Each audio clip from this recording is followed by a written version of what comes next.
இந்த நாளிலும் கூட நமக்கு இந்த வாரமும் சபை கூடி வரும்படிக்கு ஆண்டவர் நமக்கு கொடுத்த நல்ல கிருபை இரக்கங்களை எண்ணிய ஆண்டவரை நாம் எல்லாருமாய் ஸ்தோத்திரிக்கிறோம். அவருடைய நாமம் மகிமைப்படுவதா. ஆண்டவர் நம்மை எத்தனையோ பாவ அடிமைத்தனங்களிலிருந்து நம்மை மீட்டிருக்கான். ஒரு வார்த்தையை வாசித்தோமான லேவியராகம புஸ்தகம் 26ஆம் அதிகாரம். அது பழைய உடன்படிக்கையில் இருக்கு. அதை வாசிக்கிறது நாம் ஒரு புது உடன்படிக்கையின் ஆவியோடு கூட அதை நாம் வாசிக்கிறோம். 13ஆம் வசனம், லேவியராகம புஸ்தகம் 26ஆம் அதிகாரம் 13ஆம் வசனம். நீங்கள் எகிப்தியருக்கு அடிமைகளாய் இராதபடிக்கு நான் அவர்கள் தேசத்திலிருந்து உங்களை புறப்பட பண்ணி உங்கள் நுகத்தடிகளை முறித்து உங்களை நிமிர்ந்து நடக்க பண்ணின உங்கள் தேவனாகிய கர்த்தர் நான். பாவத்துக்கு அடிமைகளாய்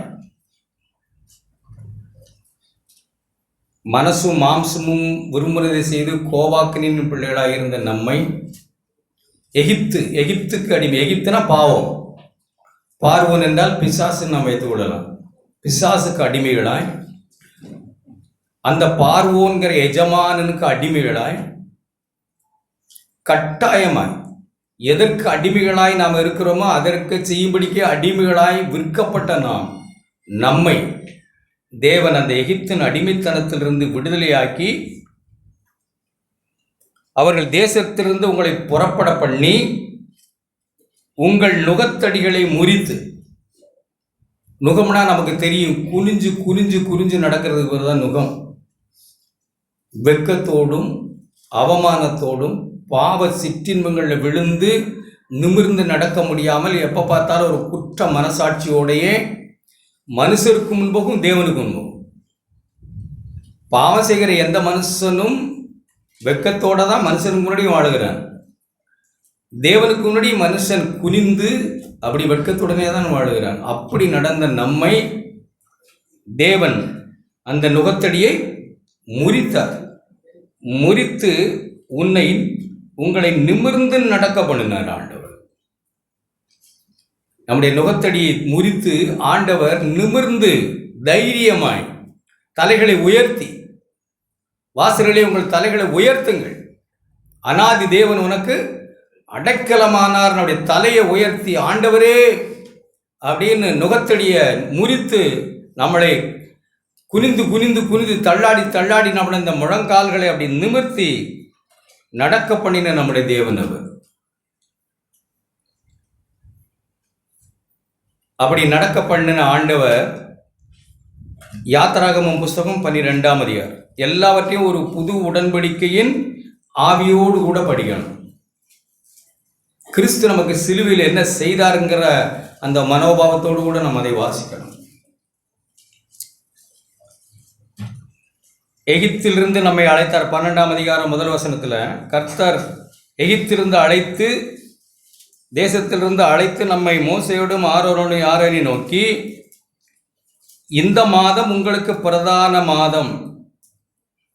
நமக்கு எல்லாருக்கும் புது வருஷம் ரைட், அப்படியே வச்சுக்கோம். ரொம்ப பிரதானமானது, அப்படியே எடுத்துக்கொள்ளணும். இந்த மாதம் ஜனவரி 1 அப்படின்னா இது பிரதான மாதம்னு நம்ம எடுத்துக்கொள்வோமா? இந்த ஜனவரி தான் பிரதானம், அப்புறம் டிசம்பர் பழசா இல்லை. ஒவ்வொரு நாளும் நமக்கு புதியது. காலைதோறும் அவருடைய கிருபை புதியது. சரி, இந்த மாதம் நமக்கு பிரதான மாதம். இது உங்களுக்கு வருஷத்தின் முதலாம் மாதம். இது வருஷத்தினுடைய முதல் மாதம், ரைட்டா? இந்த முதலாம் மாதத்தில் நாம் எப்படி இருக்கணும்னு தான் ஆண்டவர் ஒரு சில காரியங்களை சொல்கிறாங்க, நிறைய சொல்கிறாங்க. ஒரே காரியத்தை சொல்லிட்டு நாம் அப்படி கடந்து போகலாம். இந்த முதலாம் மாதத்தில் யாவரை நோக்கி இந்த மாதம் 10ஆம் தேதியில் ஒரு சம்பவத்தை அங்கே சொல்கிறாங்க. நீங்கள் வீட்டில் போய் வாசி. ஒவ்வொருவரும் 10ஆம் தேதியில் ஒரு பழுதற்ற ஆட்டுக்குட்டியை, ஒவ்வொரு வீட்டு தலைவரும் ஒரு பழுதற்ற ஆட்டுக்குட்டியை வாங்கிக்கணும். அதை 14ஆம் தேதி எப்படி எழுதிருக்கு தெரியுமா? அந்த ஆட்டுக்குட்டி பழுதற்றதும் 5ஆம் வசனம். அந்த ஆட்டுக்குட்டி பழுதற்றதும் 1 ஆணு வயதுள்ளமா இருக்க வேண்டும். அதை 6ஆம் வசனம், அதை இந்த மாதம் 14ஆம் தேதி வரைக்கும் வைத்திருந்து அப்படின்னு எழுதியிருக்கு. அதை குறித்து இப்போ நான் சொல்லலை. அப்படி ஒரு ஆட்டுக்குட்டியை வாங்கி அதை அடித்து அதனுடைய இரத்தத்தை எடுத்து யூசோப்பினால் நனைத்து, எல்லாம் அங்கே தான் எழுதியிருக்கு, வீட்டில் போய் வாசம். அதை நனைத்து அதை புசிக்கணும், எல்லாம் எழுதியிருக்கு. எல்லாம் நீ வீட்டில் போய் வாசி, எல்லாம் சொல்ல வேண்டியதில்லை. இப்போ அந்த இரத்தத்தை ஈசோப்பினால் தோய்த்து நிலை கால்களில் நிலை சட்டங்களில் பூசிக்கிறணும் அப்படின்னு சொன்னாங்க. ஏன் அப்படின்னா, எகிப்தை நான் என்ன செய்ய போறேன், எகிப்தின் தலைப்பிள்ளைகளை நான் சங்காரம் பண்ணுவேன், அதம் பண்ணுவேன். அப்படி நான் அதம் பண்ணும்போது எந்தெந்த வீட்டு நிலைகளிலெல்லாம் இரத்தம் தெளிக்கப்பட்டிருக்கிறதோ அந்த சங்கார தூதன் வரும்போது, அந்த சங்கார தூதன் எந்த வீடுகள் நிலைகளிலெல்லாம் இரத்தம் தெளிக்கப்பட்டிருக்கிறதோ அந்த வீடுகள் இருக்கிற தலைச்சம் பிள்ளைகளை அவன் சங்காரம் பண்ணாமல் அவன் கடந்து போய் விடுவான். எந்த வீடுகளில் அதெல்லாம் இரத்தம், இது இஸ்ரவேலோட ஒரு நித்திய உடன்படிக்கை பண்ணுது, அதுவும் அங்கே தான் எழுதியிருக்கு. இந்த பஸ்காவை நீங்கள் இப்படி செய்யணும். எங்கெல்லாம் இரத்தம் பூசப்பட்டிருக்கோ அந்த வீட்டை அதம் பண்ணாதபடிக்கு, அழிக்காதபடிக்கு சங்கார தூதன் கடந்து போவான். ஒரு விஷயத்தை இந்த ஆண்டில் நம்ம ஒரு விஷயத்தை விளங்கிக்கொள்ளும். யாரெல்லாம் இயேசு கிறிஸ்துவின் இரத்தத்தினால என் பாவங்கள் மன்னிக்கப்பட்டிருக்குங்கிற நிச்சயம் அடையணுங்க. நான் ஏபிசி பாடம் தான் சொல்கிறேன். ஒவ்வொரு சகோதரனும் சகோதரியும் நான் பார்க்குறேன், உள்ள நுழையும் போதே ஒரு சிலர் பதட்டத்தோடு வர்றோம். இங்கெல்லாம் தான் இடம் இருக்குது, வந்த உடனே அப்படியே ஒரு மூலையில் ஒரு இடத்துல சொருகி உட்காரன்னு வச்சுக்க. நான் உங்களை குற்றம் சொல்ல, ஒரு தைரியமாய் விசுவாசமாய் நம்பிக்கை ஆண்டவரிடத்துல வர்றதுக்கு அப்படி பார்த்துக்கிறதுலாம் வர முடிய மாட்டேங்குது. அது என்னன்னு தாழ்மையெல்லாம் இல்லை, அது எனக்கு நான் தாழ்மையெல்லாம் ஒன்றும் கிடையாது. அப்படி ஒரு ஒரு மாதிரி இருக்குது இதையும். அது நல்லதா நல்லா இல்லை. நம்மை நாமே யோசித்து பார்க்கணும். உண்மையாகவே நாம் ஆக்கினை தீர்ப்பிலிருந்து விடுதலை ஆகியிருக்கோமா? இயேசு கிறிஸ்துவின் இரத்தத்தினால் என் பாவம் மன்னிக்கப்பட்டிருக்கு நிச்சயம். இங்கே ஒவ்வொருவருக்கும் இந்த வருஷம் ஆரம்பம் இருக்கணும். நான் ஆண்டவருடைய பிள்ளை, என் பாவம் மன்னிக்கப்பட்டிருக்கு, எனக்கு ஆக்கினை தீர்ப்பு இல்லை. நானும் உன்னை, யோவான் 8 ஆண்டவர் அந்த ஸ்திரியை பார்த்து என்ன சொன்னாங்க, நானும் உன்னை ஆக்கினைக்குள்ளாய் தீர்க்கிறது இல்லை, போ. ஆண்டவர் நம்ம அப்படி எனக்கு ஆக்கினை தீர்ப்பு இல்லை, அந்த ஆக்கினிலிருந்து நான் விடுதலை ஆகியிருக்கிறேன், என் பாவங்கள் எனக்கு மன்னிக்கப்பட்டிருக்கிறது அப்படின்னு நிச்சயத்தை சபைக்குள்ள நுழைஞ்ச ஒவ்வொருவருக்கும் இருக்கணும். அதைத்தான் இந்த முதல் மாதத்திலேயாவது சிந்திப்போம்.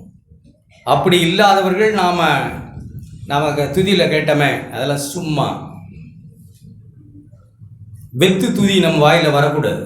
வரும், சும்மா தான் துதிக்கிறோம், இதெல்லாம் மதம். எல்லா மதங்களிலும் ஆர்ப்பாட்டம் இருக்குது, எல்லா மதங்களிலும் துதியும் சத்தமும் பாட்டும் இருக்கு. நீங்கள் காலையில் எழுந்தீங்கன்னா உங்களுக்கு தெரியும், எல்லா மதங்களிலும் இருக்கு. ஆனால் பாவம் மன்னிக்கப்பட்டிருக்கா? ஒரு நல்ல மனசாட்சியோட என் பாவங்கள் எனக்கு மன்னிக்கப்பட்டிருக்கு, நான் ஆண்டவருடைய பிள்ளை, இது எப்படி நடக்கும்? இந்த நம்பிக்கை இல்லாமல் இந்த வருஷம் எப்படி நமக்கு நான் இயேசுவை போல மாறுவேன், ஆண்டவர் வரும்போது எடுத்துக்கொள்ளப்படுவேன், அவரை நான் சந்திப்பேன், அவருக்கு ஒப்பாயிருப்பேன்னா நாம் எப்படி சொல்ல முடியும்? இந்த நம்பிக்கையே நமக்கு இல்லாமல் என் பாவங்கள் மன்னிக்கப்பட்டிருக்குன்னு ஒரு நல்ல நிச்சயம் இருக்கணும். நான் தேவனுடைய பிள்ளை என்று யாரோ என்னை சொல்லி உறுதிப்படுத்தியிருக்க கூடாது. எந்த மனுஷனும் கூட நம்மளை நீ தேவனுடைய பிள்ளை என்று நம்மளை உறுதிப்படுத்தி இருக்க கூடாது. ரோமர் 8:16 என்ன சொல்லுது? நாம் தேவனுடைய பிள்ளைகளாக இருக்கிறோம் என்று ஆவியானவர் தாமே நம்முடைய ஆவியுடனே கூட சாட்சி எடுக்கிற 16ஆம் வசனம் 8:16. நாம் தேவனுடைய பிள்ளைகளாக இருக்கிறோம் என்று ஆவியானவர் தாமே நம்முடைய ஆவியுடனே சாட்சி கொடுக்கிறார். நான் உயிர்ப்பிக்கப்பட்டவனா பரிசுத்த ஆவியினால்? உண்மையாகவே நான் மறுபடியும் பிறந்திருக்கேனா? எனக்கு அது நிச்சயம் இருக்கா? என் பாவங்கள் எனக்கு மன்னிக்கப்பட்டிருக்கா? எத்தனையோ தவறுகளை செய்தவர்கள், கடந்த காலங்களில் எத்தனையோ குளறுபடியை பண்ணினோட இருக்கட்டும், நேற்றைய வரைக்கும் விடுங்க எல்லாம். ஆனால் இந்த முதல் மாதத்தில் நம்ம புது வருஷம் அப்படின்லாம் நம்ம மனசில் நினச்சோம்னா, நான் தேவனுடைய பிள்ளை என்ற ஆவியானவர் தாமே என்னுடைய ஆவியுடனே சாட்சி கொடுக்கிறார் என்ற அவ்வளவு தைரியம் நமக்கு இருக்கணும். இதை வேற யாரும் உறுதிப்படுத்த முடியாதுங்க, ஒருவராலும் முடியாது. அப்படி யாராவது நம்மளை உறுதிப்படுத்தி ஏதோ ஒரு அல்லற சில்லறையாய் நமக்கு ஒரு மாதிரி எண்ணங்கள் வந்திருந்தால் அது கொஞ்ச நாளில் போயிடும். எப்போ பார்த்தாலும் திகு திகு திகுன்னு இருந்துக்கிட்டே இருக்கும், ஒரு நிச்சயம் இருக்காது.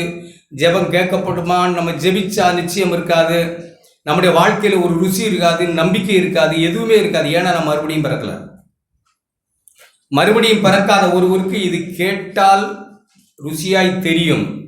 இதை கேட்டுட்டு அந்தாண்ட போனால் நாக்கு கீழே போன சாப்பாடு மாதிரி இது நரகலாய் போய்விடும். கேட்கும்போது மட்டும் நல்லா இருக்கும், இது வாழும் திராணியை இழந்துருவோம். ஏன் அப்படின்னா அவருடைய ஆவியினால் நாம் உயிர்ப்பிக்கப்படலை. இது உயிர்ப்பிக்கப்பட்டவர்கள் வாழுகிற ஒரு வாழ்வு, ஆவியினால் பிறந்தவருடைய புது வாழ்வு. அதனால தான் நாம் ஒவ்வொருவருக்கும் ஒரு நல்ல நிச்சயம் இருக்கணும். நான் தேவனால் பிறந்தவன், தேவனுடைய பிள்ளை, என் பாவம் மன்னிக்கப்பட்டு, எனக்கு ஆக்கினை தீர்ப்பு இல்லை. தேவன் தம்முடைய குமாரனை உலகத்தை ஆக்கினுக்குள்ளாய் தீர்க்கும்படிக்கு அனுப்பல. என்னிடத்தில் தம்முடைய குமாரனை அவர் அனுப்புனது என்னை ஆக்கினுக்குள்ளாய் தீர்க்கும்படிக்கல்ல, எப்போ பார்த்தாலும் ஒரு குற்ற மனசாட்சியோடைய நான் வாழும்படிக்கு அல்ல, என் தலை நிமிர்ந்து நடக்கும்படிக்கு, காலூன்றி நான் நிற்கும்படிக்கு, என் நுகத்தடிகளை முறித்து என்னை அழைத்து கொண்டு வந்தது. காரணம், நான் அந்த இரத்தத்தினால பாதுகாக்கப்பட. சரி, என்னுடைய பாவங்கள் மன்னிக்கப்பட்டுட்டுதுன்னு நான் எப்படித்தான் அறிவேன்? சொல்லுங்க, எப்படி அறியலாம்? எப்படி எனக்கு புரியும் என் பாவம் மன்னிக்கப்பட்டுடுதுன்னு? நான் பாவின்னு உணர்ந்தனா, ஆழமாய் உணர்த்தப்பட்டனா நான் பாவின்னு? எப்பமாவது பாவத்துக்காய் அழுதுருக்கோமா? ஒரு உணர்வு வந்திருக்கா? அவர் நம்முடைய பாவங்களுக்காய் ஒப்பு கொடுக்கப்பட்டும் நாம் நீதிமானாக்கப்படுவதற்காய் எழுப்பப்பட்டும் இருக்கிறார். எங்களுக்கு ரோமர் 4:25 கடைசி வசனம். அவர் நம்முடைய பாவங்களுக்காய் ஒப்பு கொடுக்கப்பட்டும், அப்படி அவர் என் பாடுகளை ஏற்றுக்கொண்ட துக்கங்களை சுமந்தார்கிற ஆழமான ஒரு உணர்வும் துக்கமும் பாரமும் பாவங்களை அவரிடத்தில் வந்து அறிக்கை செய்த ஆண்டவரே நான் பாவி, என் பாவங்களை மன்னிங்கன்னு வந்தோம். அப்படியானால் நம்முடைய பாவங்களை நான் மறைக்காமல் அறிக்கை செய்திருந்தால் நம்முடைய பாவங்கள் நமக்கு மன்னிக்கப்பட்டிருக்கும். நம்முடைய பாவம் மன்னிக்கப்பட்டிருக்கிற ஆழமான நிச்சயத்தை நம்ம பெற்றிருப்போம். ஆண்டவர் என் பாவங்களை நினைக்கலைங்கிற ஆழமான நிச்சயத்தை நம்ம நினைச்சு பார்க்க மாட்டார் நிச்சயத்தை நம்ம பெற்றிருப்போம். அப்படி பெற்றவர்களுக்கு இன்னொரு டெஸ்ட்டும் கூட தான் நம்ம யோசிக்கணும். என் பாவங்கள் மன்னிக்கப்பட்டுருச்சு அப்படிங்கிறத நான் எப்படி தான் விளங்கிக்குவேன்? மத்தேயு 18ஆம் அதிகாரம் நினைக்கிறேன், உங்களுக்கு தெரியுமா சம்பவம்? அப்படி நீங்கள் பார்த்துருக்கீங்களா? தேவன் இந்த புது வருஷத்தில் நமக்கு என்ன செய்தார் தெரியுமா? இதை வாசித்துட்டு திரும்ப அங்கே வருவோம். யாத்திராகமம் 12ஆம் அதிகாரத்தை வாசித்துட்டு நாம் திரும்ப அங்கே நம்ம போகலாம். பழைய காலண்டர்லாம் தூக்கி போட்டிங்களா? பழைய காலண்டரை மாற்றிட்டீங்களா? தூக்கி போட்டிங்களான்னா என்னமோ திருத்துன்னு முடிக்கிறீங்க. பழைய காலண்டரை மாற்றி புதுசு மாட்டிட்டீங்களா? பழசெல்லாம் போயிடுச்சா? ஒரு காலண்டரை மாற்றினோம்னா என்ன அர்த்தம்னா பழசு போயிடுச்சுன்னு தான் அர்த்தம். இப்போ ஒரு புது காலண்டரை திருப்பி போட்டிருக்கோமா இல்லையா, ஜனவரின்னு.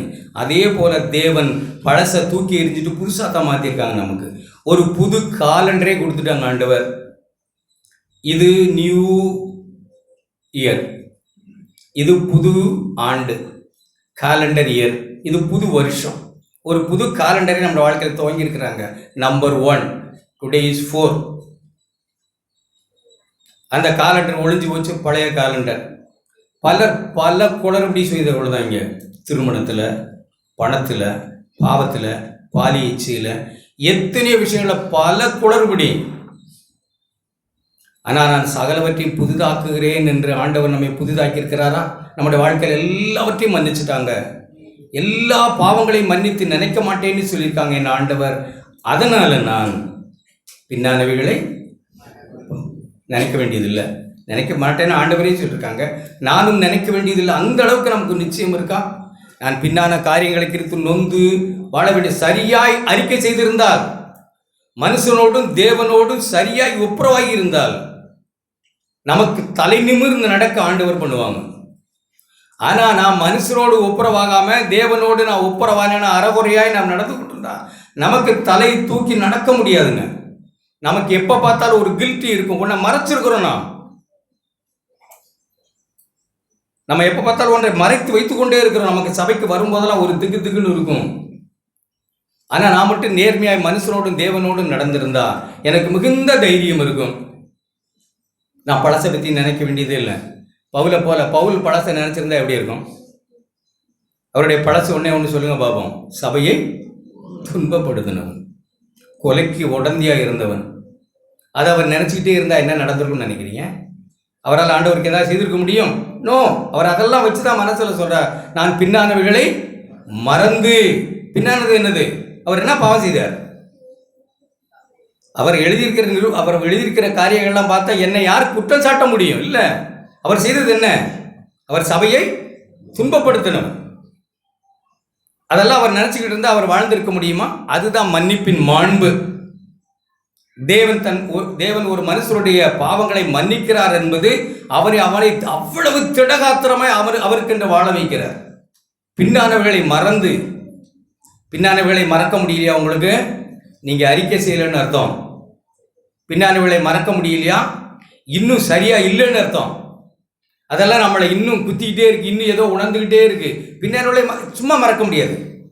ஆழமாய் ஆண்டவரிடத்தில் மனம் திரும்பி நாம் தேவனோடு ஒப்புரவாகி, நீர் என் பாவங்களுக்காய் மரித்தீர், அடக்கம் பண்ணப்பட்டீர், நீர் தாமே என்னுடைய பாடுகளை ஏற்றுக்கொண்டு என் துக்கங்களை சுமந்தீர், அது என் பாவந்தான் ஆண்டவரேன்னு நாம் தேவனோடு அறிக்கை செய்து ஒப்புரவாகி இருந்தால் நம்முடைய தலைகள் நிமிர்த்தப்படும்.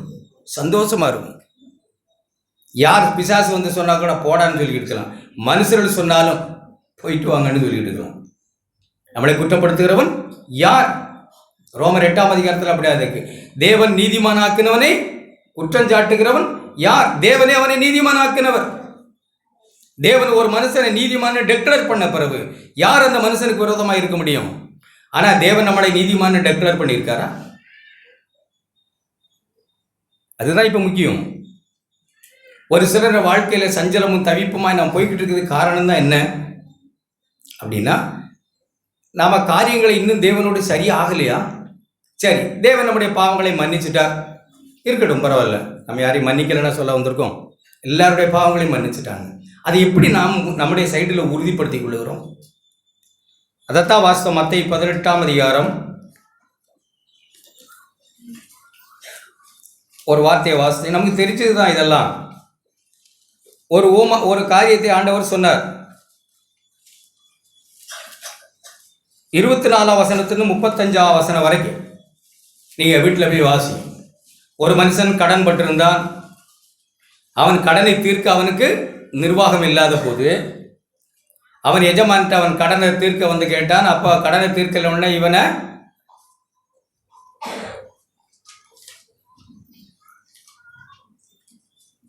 நிர்வாகம் இல்லாதபடியெல்லாம் அவனுடைய ஆண்டவன் அவனை பார்த்து 25ஆம் வசனம், உன் பெண் ஜாதி பிள்ளைகளையும் அவனுக்கு உண்டான எல்லாவற்றை விற்று கடனை தீர்க்கும்படி கட்டளையிட்டான். 26, அப்பொழுது அந்த ஊழியக்காரன் தாழ விழுந்து வணங்கி, ஆண்டவரே என்னிடத்தில் பொறுமையாயிரும் என்றான். அவன் மன்னித்து விட்டான். அவன் பட்ட எல்லா கடனையும் மன்னிச்சுட்டான். ஆனா மன்னிச்ச இவன் அப்படியே தெருவில் போறான். நமக்கு இருக்கிற பெரும் பிரச்சனை அதுதான். நம்ம உறுதிப்படுத்தி கொள்ளணும். என் பாவம் மன்னிக்கப்பட்டிருக்குன்னு சொல்லிட்டு போறதில்ல. இல்லை, இவ்வளவாய் மன்னிக்கப்பட்டு நம்மளை மாதிரி பலவீனராய், நம்மளை மாதிரி நாம எவ்வளவோ மன்னிக்கப்பட்டவர்கள். நமக்குத்தான் இந்த உலகத்திலே அதிகம் மன்னிக்கப்பட்டிருக்கு. எனக்கு தான் ஒவ்வொருவரும் சொல்ல வேண்டியது, இந்த உலகத்தில் அதிகமாய் மன்னிக்கப்பட்டது எனக்கு மட்டும்தான். அப்படிதான் சொல்லணும். எனக்கு மட்டும்தான் தேவன் அதிகம் மன்னிச்சிருக்கிறாருன்னு சொல்லணும். அவங்க மட்டும்தான் ரட்சிக்கப்பட்டவங்களால மட்டும்தான் அப்படி சொல்ல முடியும். அப்படி அவன் மன்னித்து, அவ்வளவு கடனை மன்னித்து அவனை எஜமான் அனுப்பி விட்டார். அவன் வழியில் போகும்போது அவனிடத்துல கொஞ்சம் கடன்பட்ட ஒருவனை பிடிச்சி அவன் மனைவி பிள்ளைகள் எல்லாத்தையும் பிடிச்சு அடிக்கவும் தொந்தரவு பண்ணவும் அவன் போனான். அந்த மன்னிக்கிறதுக்கு எஜமான் இடத்துல சொன்னானே, அவன் திரும்பவும் போய் எஜமான் சொல்றான், பாருங்க எஜமான், இவ்வளோ மன்னிச்சிங்க நீங்க, ஆனால் இவன் வழியில் போகும்போது அவனிடத்துல கொஞ்சம் கடன்பட்ட ஒருவரை இவ்வளவு அப்படி நடத்துகிறான். அப்புறம் எஜமான் அவனை கூப்பிடுனாங்க. அவனை பிடிச்சி என்ன எழுதியிருக்கு, அவனுடைய ஆண்டவன் கோபமடைந்து 24, அவனுடைய ஆண்டவன் அவன் கோபமடைந்து அவன் பட்ட கடன் எல்லாம் தனக்கு கொடுத்து தீர்க்கும்படி உபாத்தியர்களிடத்தில் ஒப்பு கொடுத்தார். இவ்வளோ மன்னிக்கப்பட்டதை அறிந்து பிறரை மன்னிக்க தெரியலையா? அப்போ எனக்கு மன்னிக்கப்படலைன்னு எனக்கு புரிஞ்சிருச்சு. நம்ம சும்மா சொல்லிக்கிட்டு இருக்கிறோம். நாம் பிறருடைய பாவங்களை மன்னிக்கலைன்னா நாம் மன்னிக்கப்பட்டோங்கிறது நிச்சயம் நமக்கு இல்லை. எப்போ எனக்கு என் பாவங்கள் மன்னிக்கப்பட்டுங்கிறது ஆழமான நிச்சயம் எனக்கு இருக்கும், நான் பிறருடைய பாவங்களை மன்னிக்கும் போது எனக்கு ஆழமாய் மன்னிச்சிருக்கிறார்ன்ற ஆழமான உணர்வு இருக்கும். நான் மன்னிக்கப்பட்ட நிச்சயம் எனக்கு இல்லைன்னா, அல்லது மன்னிச்சதை நான் உணரலைன்னா பிறரை மன்னிக்க மாட்டேன். அடுத்த வசனம் படிங்க, அதுதான் இன்னும் பெருசாக இருக்குது.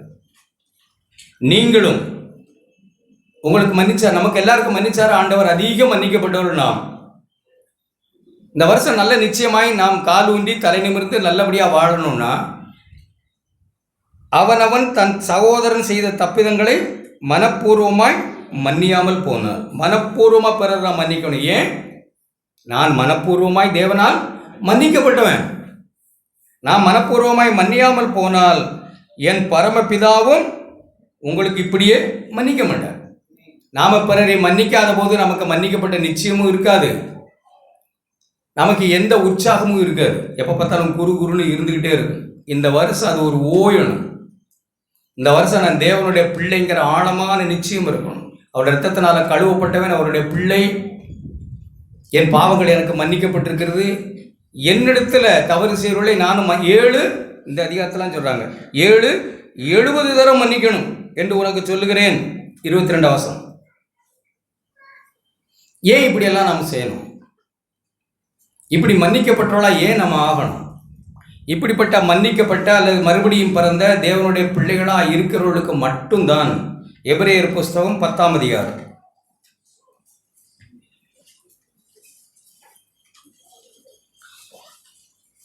18ஆம் வசனம். இப்படி அவர்களுக்கு பாவங்கள் மன்னிக்கப்பட்டது உண்டானால் இனி பாவத்து நிமித்தம் எப்போ பார்த்தாலும் குருன்னு எப்போ பார்த்தாலும் இங்கே வந்து பாவ அறிக்கை செய்துக்கிட்டே இருக்கணும்னு அவசியம் இல்லை. செம்மல்ல எப்போ பார்த்தாலும் இங்கே சபைக்கு வரும்போதெல்லாம் ஒரு பாவ அறிக்கை செய்து, ஏதோ புற மதஸ்தார் போல் இங்கே வந்து ஒரு பாவ அறிக்கை செய்துக்கிட்டு, கத்தோலிக்க மதத்தார் போல் இங்கே பாவ அறிக்கை செய்துக்கிட்டு இருக்க முடியும்னு அவசியம் இல்லை. அப்படி பாவம் மன்னிக்கப்பட்ட நிச்சயம் பிறரை நாம் மன்னித்து நாம் விடுதலையாக்கி இருந்தால் செலுத்தப்படுவது இல்லையே. அடுத்த வசனம் 19. ஆகையால் சகோதரரே சகோதரிகளே, நாம் பரிசுத்த ஸ்தலத்தில் பிரவேசிப்பதற்கு இயேசுவானவர் தமது மாம்சமாகிய திரையின் வழியாய் புதுதும் ஜீவனுமான மார்க்கத்தை நமக்கு உண்டு பண்ணியிருக்கிறார் ஆண்டவர். என்ன மார்க்கம்? புதுதும் ஜீவனுமான வழி. நம்முடைய பாவங்கள் மன்னிக்கப்பட்டிருக்கிறது. இப்போ நான் அந்த புதுதும் ஜீவனுமான மார்க்கத்தின் வழியை பிரவேசிப்பதற்கு இயேசு மாம்சமாகிய திரையின் வழியாய் புதிய மார்க்கத்தை உண்டு பண்ணியிருக்கிறார். அந்த மார்க்கத்தின் வழியாய் பிரவேசிப்பதற்கு அவருடைய இரத்தத்தினாலே நமக்கு தைரியம் உண்டாயிருக்கிறது. என் பாவங்கள் மன்னிக்கப்பட்டிருக்கிறது. அந்த மார்க்கத்திலே நான் நடந்து போகிறதற்கு நாம் இப்படி நடந்து நம்முடைய பாவம் ஏன் மன்னிக்கப்பட்டு ஒரு ஸ்டெப் நல்ல நிச்சயமுடையவர்களாக நாம் இருக்கணும் அப்படின்னா இந்த மார்க்கத்தில் நாம் நடக்கணும். இயேசு திறந்து வைத்த புதுதும் ஜீவனமான மார்க்கத்தில் நாம் நடக்கணும். இல்லைன்னா நமக்கு என்ன நடக்கும்? பழைய உடன்படிக்கையில் ஆசரிப்பு கூடாரம்னு கேள்விப்பட்டிருக்கீங்களா? ஆசரிப்பு கூடாரம்னு அது எப்படி, எத்தனை பாகமாக இருக்கும்? முதல் பாகம் என்ன? பிரகாரம், அடுத்து பரிசுத்த ஸ்தலம், அடுத்து மகா பரிசுத்த ஸ்தலம். இந்த உடம்பும் அதே தான், எத்தனையோ ஆண்டுகளாக கேட்டுட்டு இருக்கோம். இந்த உடம்பு, இந்த சரீரம் என்னது? பிரகாரம். இந்த சரீரம் பிரகாரம். ஆத்துமா பரிசுத்த ஸ்தலம், ஆவி மகா பரிசுத்த ஸ்தலம். இப்போ நம்ம வந்து துதிச்சோம்ல காலையில், என்னதான் உற்சாகப்படுத்தினாலும் ஒரு சிலர் அந்த பிரகாரத்தில் நிற்கிறவர்கள் தான். இந்த பிரகாரத்தில் நிற்கிற ஜனங்களுடைய நிலைதான் என்ன? அவர்கள் எப்போ பார்த்தாலும் புசிப்புக்கும் குடிப்புக்குமே ஜெபிச்சுக்கிட்டு இருக்கிறவர்கள். அவர்கள் தேவனே அறியாதவர்கள். பிரகாரத்துக்கு வந்தவங்க யார் வேணாலும் வரலாம். அவர்கள் இந்த மண்ணுக்குரியதுக்கே ஜெபிக்கிறவர்கள். பிரகாரத்தில் இருக்கிறவர்கள் சரீர தேவைகளுக்காக. இந்த சரீரத்தில் இருக்கிற எல்லா மனுஷரையும் பாருங்க என்னன்னு. இந்த சரீரம் ஒரு நாள் மீட்கப்படும் நமக்கு. ஆனா இந்த பிரகாரத்தில் இருக்கிற மனுஷர், சாதாரண மனுஷர், எப்ப பார்த்தாலும் தெய்வத்தை தேடுகிறது எதற்காக? ஒரு சிலர் தியானம் பண்றீங்களா, தூங்குறீங்களா? இந்த சரீரத்தில், இந்த பிரகாரத்தில் ஜனங்கள் எல்லா மதங்களிலும் நீங்க பாருங்க, பிரகாரமும் எல்லாத்துலேயும் எல்லாம் தேடுகிற மனுஷனும் தனக்கானதை தான், ரட்சிக்கப்படாத மக்கள் எல்லாரும். ஆனால் இந்த புது உடன்படிக்கையில் ரட்சிக்கப்பட்ட மக்களும் கூட ரட்சிக்கப்படாத மக்கள் ரட்சிக்கப்பட்ட மக்களோடு கூட சேர்ந்து ஒன்றை அனுபவிக்க முடியாது. ரட்சிக்கப்படாத மக்கள், பாவம் மன்னிக்கப்படாத மக்கள் எப்போதுமே பிரகாரத்தில் தான் அவர்கள் இருக்கிறவர்கள். எப்போ பார்த்தாலும் ஏதாவது பலியை செலுத்தி இந்த பூமிக்குரிய காரியங்களுக்காகவே, அங்கேயும் பலி செலுத்திட்டு தான் இருப்பாங்க, பலி செலுத்தி கொண்டு, ஆனாலும் இந்த பூமிக்குரிய காரியங்களுக்காகவே வாழவும், கேட்கவும், சாப்பிடவும், உடுத்தவும், இந்த பூமியில் நல்லபடியாக இருக்கவுமே தேடுகிற ஜனங்கள். இன்னும் ஒரு ஸ்டெப் உள்ள போனால் அந்த ஸ்தலத்துக்கு பேர் என்ன? பரிசுத்த ஸ்தலம். அந்த ஸ்தலத்துக்கு பேர் என்ன? அங்கேயும் ஒரு சில காரியங்கள் இருக்கு.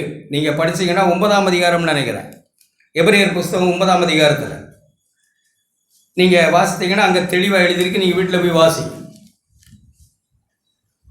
அந்த பரிசுத்த ஸ்தலத்தில் அங்க கொஞ்சம் ஜனங்கள் வர்றாங்க. பிரகாரத்தை விட்டு கொஞ்சம் ஜனங்கள் சரீர ஆசை, மாம்சமும் மனசும் விரும்புதலை செய்து கோபாக்கினின் பிள்ளைகளாக இருந்தவர்கள் இப்போ ரட்சிப்படைந்து ரட்சிக்கப்பட்டவர்கள் ஆத்துமாவுக்கு வந்திருக்கிறாங்க. இன்னும் ஆவிக்கு போகணும். அப்படித்தான் நம்ம போகத்தான் இப்போ வந்திருக்கோம் எல்லாரும். ஆத்துமாவிலே ஆராதனை, உணர்ச்சிகள், அழுகைகள், எல்லா மதத்திலும் அழுகை இருக்கு, எல்லா மதத்திலும் சத்தம் இருக்கு, எல்லா மதத்திலும் ஆராதனை இருக்கு, எல்லா மதத்திலும் உணர்ச்சிகள் இருக்கு. கொஞ்ச நேரம் அழுது திருப்தியாகி போறது. எல்லா மதத்திலும் எல்லா வணக்கங்களும் அப்படிதான் இருக்கு. அது ஆத்துமாவிலே தேவனுக்கு ஆராதனை செய்கிற ஜனங்கள். அது ஆத்துமாவிலே ஆராதனை செய்கிற ஜனங்களை நான் எத்தனை வருஷங்களை கேட்டதான் சொல்றேன். ஜனங்கள் இன்னும் ஒரு ஸ்டெப் உள்ள வந்து வரங்கள், ஊழியம், காரியங்கள், அதை இதையும் செய்யறதுலேயே திருப்திப்பட்டு கொண்டிருக்கிற ஆத்தும கிறிஸ்தவர்கள். சில நம்ம ஆண்டவருக்கு காணிக்க கொடுக்குறோம், ஜெபிக்கிறோம், ஊழியம் செய்கிறோம், அது செய்கிறோம், இது செய்கிறோம் சொல்கிறோம்ல, அப்படிப்பட்ட ஊழியத்திலேயே இருக்கிற ஆத்தும கிறிஸ்தவர்கள் கொஞ்சம் பேர். அது இன்னும் மகா பரிசுத்த ஸ்தலத்துக்கு போகல. மகா பரிசுத்த ஸ்தலம் எது? ஆவி. அவர்கள் யார்? இந்த உயிர்ப்பிக்கப்பட்ட ஆவி, உயிர்ப்பிக்கப்பட்ட தேவனுடைய சித்தம் என்ன, அவருடைய விருப்பம் என்ன, அவர் எதிலே வருத்தப்படுவார், அவருக்கு விருப்பம் இல்லாத எது, அவர் விரும்புகிறது எது, அவரை விசனப்படுத்துகிறது எது, அவரை கோபப்படுத்துகிறது எது, அவரை துக்கம் உண்டாக்குறது எது, அவரை சந்தோஷப்படுத்துகிறது எது, அவருடைய பிரியம் என்ன, அவருடைய சித்தம் என்ன என்று தேடுகிற இடத்துக்கு போகிற மகா பரிசுத்த ஸ்தலத்தில் போய் அப்பா பிதாவே என்று கூப்பிடுகிற கொஞ்சம் ஜனம். எத்தனை பேர் நம்ம இருப்போம் அப்படி மகா பரிசுத்த ஸ்தலத்தில் போனவர்கள்? இங்கே அருமையாக எழுதியிருக்கல, சகோதரரே, நாம் பரிசுத்த ஸ்தலத்தில் பிரவேசிப்பதற்கு இயேசுவானவர் தமது மாம்சமாகிய திரையின் வழியாய் புதுதும் ஜீவனமான மார்க்கத்தை நமக்கு உண்டு பண்ணி இருக்கிறார். மாம்சமாகிய திரையை கிழித்து புதுதும் ஜீவனமான ஒரு மார்க்கத்தை உண்டு பண்ணியிருக்கிறார். அதற்குள்ளே ஆண்டவர் பிரவேசித்திருக்கிறார். அங்கே பிதாவை அவர் தரிசித்திருக்கிறார். நாமும் அந்த மார்க்கத்தின் வழியாய் போய் என் பாவங்கள் மன்னிக்கப்பட்டு நம்முடைய சரீர ஆசை இச்சைகளிலிருந்து விடுதலையாகி நம்மை மரணத்துக்கு ஒப்பு கொடுத்து, எல்லாம் எழுதியிருக்கு வேதத்தில், ஒப்பு கொடுத்து நாம் ஆத்துமாவையும் நாம் விட்டு நாம் எப்படி வாழ்ந்தோம் தெரியுமா? நம்ம எத்தனை தடவை சொல்லியிருக்காங்க இந்த பூமியில் எப்படி வாழ்ந்தோம். நம்முடைய மனசும் நம்முடைய சரீரமும் என்ன சொல்லுதோ அதை கேட்டு வாழ்ந்து கொண்டிருந்த மக்கள். ஏன்னா ஆவி செத்து போச்சு. எபேசியர் 2 எழுதியிருக்கு, என்ன எழுதியிருக்கு? மரித்தவர்களாக இருந்த உங்களை உயிர்ப்பித்தார். இப்போ என்னை பார்த்து உயிர்ப்பித்தார்னு சொன்னால் என்ன அர்த்தம்? என்னதான் உயிர்ப்பிக்கப்பட்டது? நான் உயிரோடு தானே இருக்கிறேன். அப்போ உயிர்ப்பிக்கப்பட்டேன்னு என்ன அர்த்தம்? ஆவி, தேவ சித்தம் என்ன, நன்மை என்ன, அவருக்கு பிரியம் என்ன, அவருடைய ஆசை என்ன, அவருடைய சந்தோஷம் என்ன, அவருடைய துக்கம் என்ன, எல்லாவற்றையும் புரிந்து கொண்டு வாழ முடியாத இருந்த செத்துப்போன ஆவியை தேவன் உயிர்ப்பித்தார். உயிர்ப்பித்த பிறகு இப்போ 5ஆம் அதிகாரம் எபேசியர் 5 எப்படி எழுதியிருக்கு? எப்படி எழுதி தெரியுமா உங்களுக்கு? ஆனபடியினால் நீங்கள் பிரியமான பிள்ளைகளைப் போல. என்ன பிரியம்? தேவனுக்கு எது பிரியம்? தேவனுடைய சித்தம் என்ன, தேவனுடைய சந்தோஷம் என்ன, தேவனை எது துக்கப்படுத்தும், தேவனுக்கு எது பிடிக்காது, தேவ விருப்பம் என்ன, தேவ வழி என்ன, அவருடைய ஆலோசனை என்ன என்று கேட்கக்கூடிய ஆவி உயிர்ப்பிக்கப்பட்டபடியினாலே இப்போ ஒரு சகோதரனோ சகோதரியோ தேவனுடைய சித்தத்துக்கு அவருடைய ஆவிக்கு அவர்கள் ஆவியோடு இசைந்து அவருடைய சித்தத்தை அறிய இப்போ வாழுகிற ஒரு வாழ்க்கையைத்தான் நம்ம ஆவிக்குரிய வாழ்க்கைன்னு சொல்கிறோம். அதுக்கு பேர் தான் ஆவிக்குரிய வாழ்க்கை. ஆவியானவரோடு இசைந்து நடக்கிற ஆவி, அதுதான் ஆவிக்குரிய வாழ்க்கை. எவர்கள் தேவனுடைய ஆவியினால் நடத்தப்படுகிறார்களோ அவர்கள் தேவனுடைய பிள்ளை. ஆவி உயிர்ப்பிக்கப்பட்ட ஆவி, அந்த ஆவியினால் ஒருவன் இப்போ நடத்தப்படுகிறான். குறைவுகள் இருக்கலாம், ஆனால் அதுதான் கிறிஸ்தவ வாழ்க்கை. நம்ம இதுக்கு முன்னாடி எப்படி இருந்தோம்? இந்த சரீரம் என்ன ஆசைப்பட்டுச்சோ இந்த ஆத்மாவும் சேர்ந்து அதை செய்து சந்தோஷமாய் வாழ்ந்து கொண்டிருந்தோம். மனசும் மாம்சம், அதே எபேசியர்ல தான் எழுதியிருக்கு 1ஆம் அதிகாரத்தில். மனசும் 2ஆம் அதிகாரத்தில் மனசும் மாம்சமும் விரும்புதலை செய்து கோபாக்கனின் பிள்ளைகளாய் இருந்தோம். தேவனோ நம்மிடத்தில் இரக்கத்தில் ஐஸ்வர்யமுள்ளவராய் மரித்தவர்களாய் இருந்த நம்மை உயிர்ப்பித்தார். என்ன உயிர்ப்பித்தார்? நம்முடைய ஆவியை தேவன் உயிர்ப்பித்தார். இப்ப தேவ சித்தத்தை ஆவி செய்ய ஆரம்பிச்சது. இப்ப இந்த ஆத்துமா ஆவியை பார்க்கிறது. அது எவ்வளவு அருமையா இருக்கிறது. ஆவியின் சிந்தையோ ஜீவனும் சமாதானமும். ஆவியின் வழி சலனம் இல்லாதது, ஆவியின் வழி துக்கம் இல்லாதது, ஆவியின் வழி சஞ்சலம் இல்லாதது, ஆவியின் வழி கவலை இல்லாதது, ஆவியின் வழி பரிசுத்தமானது அப்படின்னு இந்த ஆத்மா யோசிக்குது. யோசித்து கொஞ்சம் கொஞ்சமாய் இந்த ஆவியின் வழியிலே இந்த ஆத்மாவும் நடக்க ஆரம்பிக்குது. அப்படிதான் ஆத்மாவில் உண்டான எல்லா அசுசி நீங்க நம்மை சுத்திகரித்து கொள்ளுகிறோம். ஆவியானவருடைய வழியை இந்த ஆத்மா பார்க்க, அப்படி பாருங்க 3 பார்ட்டையும் இந்த ஆத்மா பார்க்குது. ஆவியின் வழியை இந்த ஆத்மாவும், அந்த வழி எவ்வளவு நல்லா இருக்க, அந்த ஆவியின் வழியிலே போகுது ஆத்மா. இப்போ இந்த உடம்பு என்ன சொல்லுது? ஆத்மாவை பார்த்து கெஞ்சுது. மாம்சத்தின் கிரியைகள் வெளியரங்கமாக இருக்குன்னு எழுதியிருக்கா. இப்படிப்பட்ட பாவங்களை செய்ய இந்த சரீரம் கெஞ்சும் போது இந்த ஆத்மா கூட ஒன்றா இணைஞ்சதுக்கு பேர் தான் பாவம். அப்படித்தான் நாம் கோவாக்கினின் பிள்ளைகளாக இருந்தோம். இப்போ நம்முடைய ஆவி உயிர்ப்பிக்கப்பட்ட போது அந்த வழி பரிபூர்ணமாய் நன்மையாய் சந்தோஷமாய் இருக்கிறதை காண்கிற இந்த ஆத்துமா, இந்த அழுக போலி, இந்த சிரிப்பு போலி, இந்த பிரைசலாட் போலி சொல்லுது. ஆவியானவர் நேர்மையா இருக்கிறாரே. உயிர்ப்பிக்கப்பட்ட மனுஷன், இந்த ஆவிக்குரிய மனுஷன் எவ்வளவு நல்லா இருக்கிறான், ஏன் இவ்வளவு போலித்தனமாக இருக்குது? சுத்தி எரித்து கொண்டு ஆவியின் வழியில் நடக்க ஆரம்பிக்குது. மதம் எப்போதுமே நீங்கள் விளையுங்க, மதம் எப்போதுமே வெளியிலிருந்து உள்ள. எல்லா மதங்களும் என்ன சுத்தம்? முதல்ல எங்கே ஆரம்பிக்குது? ஆண்டவர் யாரும் மதத்தை பார்த்து பேசுகிறான். யூத மதத்துக்கு என்ன பேசுனாங்க? பாத்திரத்தின் உள்புறத்தை சுத்தமாகும்போது வெளிப்புறம். மதம் அப்படித்தான். மதம் எப்போதும் வெளியில இருந்து சுத்தமாகிறது. எல்லா மதங்களையும் பாருங்க, இங்கே உட்கார்ந்துருக்க மதவாதிகளை பாருங்க, நம்மளை கேட்டு பாருங்க. நமக்கு என்ன சுத்தத்தை விரும்புகிறோம்? நம்ம மதவாதின்னு அர்த்தம். நாம் இன்னும் தேவனை அறியலைன்னு அர்த்தம். நமக்கு எப்போதும் மனுஷனுக்கு முன்னாடி நீதிமானா இருக்கணும்னு தோணுதா, நம்ம மதவாதின்னு அர்த்தம். மனுஷருக்கு முன்னாடி பேச்சை சரியாக்கிக்கிறோம், மனுஷருக்கு முன்னாடி நம்முடைய நடக்கைகளை சரி பண்ணி கொள்ளுகிறோம் அப்படின்னு சொன்னாலே நாம் இன்னும் ரட்சிக்கப்படலை, அல்லது ரட்சிக்கப்பட்டு ஆவியானுடைய வழியை நாம் அறியலை, அல்லது நாம் இன்னும் மதத்தில் தான் இருக்கிறோம். மனுஷருக்கு பயப்படுகிற பயம்தான் நமக்கு அதிகமாக இருக்குது. தெய்வ பயம் இல்லை, தேவ ஆவியான நடத்துகிறபடி நடத்தலை. சிலர் கழுவுனுமில்ல நழுவுனுமுன்னா 30 ஆண்டு காலம் இருக்கிறோம் சபையில். ஒரு நயா பைசா இழக்க தயாரல்ல பிறருக்காக, ஒரு கஷ்டங்களை அனுபவிக்க தயாரல்ல பிறருக்காக. கேட்டு பாருங்க பிள்ளையோட மனைவி வீட்டில், எங்கள் அப்பா யார், என் புருஷன் என்னென்ன, ஒரு நயா பைசா சபையில் இழக்க தயாரல்ல. ஆனால் நாம் மதவாதிகளாக இருந்து நேர்த்தியாய் சபையில் இருக்கிறோம். ஒரு குற்றமும் நம்மளை யாருமே சொல்ல முடியாது. அது யாரு? பரிசேயர்கள். வெளியே இருந்து சுத்தத்தை அனுபவிக்கிறவர்கள், ட்ரெஸ்ஸில் பேச்சில் எல்லாத்திலையும் சுத்தத்தை முதல்ல ஆரம்பிக்கிறவர்கள். ஆண்டவர் அப்படி ஆரம்பிக்கக்கூடாது, மதம்னு சொன்னார். பாத்திரத்தின் உன் ஆவியை சுத்தமாக்கு, உன் வெளிய சரீரம் சுத்தமாகும். இருதய சிந்தையை சரியாக்கு. என்ன சொன்னாங்க? ஒரு ஸ்திரியை இச்சையோட பார்க்குற எவனும் முதல்ல இதயத்தை சரி பண்ணி நீ விபசாரத்தில் விட மாட்டேன். கொலை எப்போ வரும்னு சொன்னாங்க? கோபத்துக்கு முன்னாடி என்ன? ஒருத்தர் மேல கோபம் தான் எப்படி வருது? கசப்பு. அவங்கள பற்றியே யோசிச்சிருக்க, ஏதோ அவன் செஞ்சது ஏதோ தீமைகளுக்கு திடீர்னு கோபம் வருது. கோபத்தை பலமாய் கூர்ந்துட்டுக்கிறோம். அந்த கோபம் கொலை. அப்போ அந்த உள்ள உண்டாகிற கசப்பே சரி செய்தால் வெளியில் கொலை வராதுன்னு சொன்னாங்க. அப்போ எப்போதுமே ஸ்பிரிச்சுவல் லைஃப், ஆவிக்குரிய வாழ்க்கை உள்ளே இருந்து வெளியே பரிணமிக்கிறது. மத வாழ்வு எப்படி விளங்கிக்கொள்ளணும். இந்த வருஷம் நம்ம நல்லபடியாக இருக்கணும். ஏதோ பிரகாரத்தில் நின்று ஏதோ பலி செலுத்திட்டு போகிற ஜனங்களாக இருந்து பிரயோஜனம் இல்லை. அது யாரும் செய்யலாம். எந்த மதத்தார் இங்கே வரலாம், முஸ்லீம் வரலாம், இந்து வரலாம், கிறிஸ்தவர்கள் வரலாம். எந்த மதத்தார் இங்கே பிரகாரத்தில் நின்று பலி செலுத்திட்டு போகலாம்.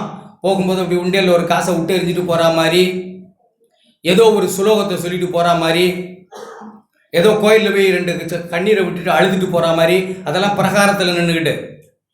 இன்னும் உள்ளே பரிசுத்த ஸ்தலம்,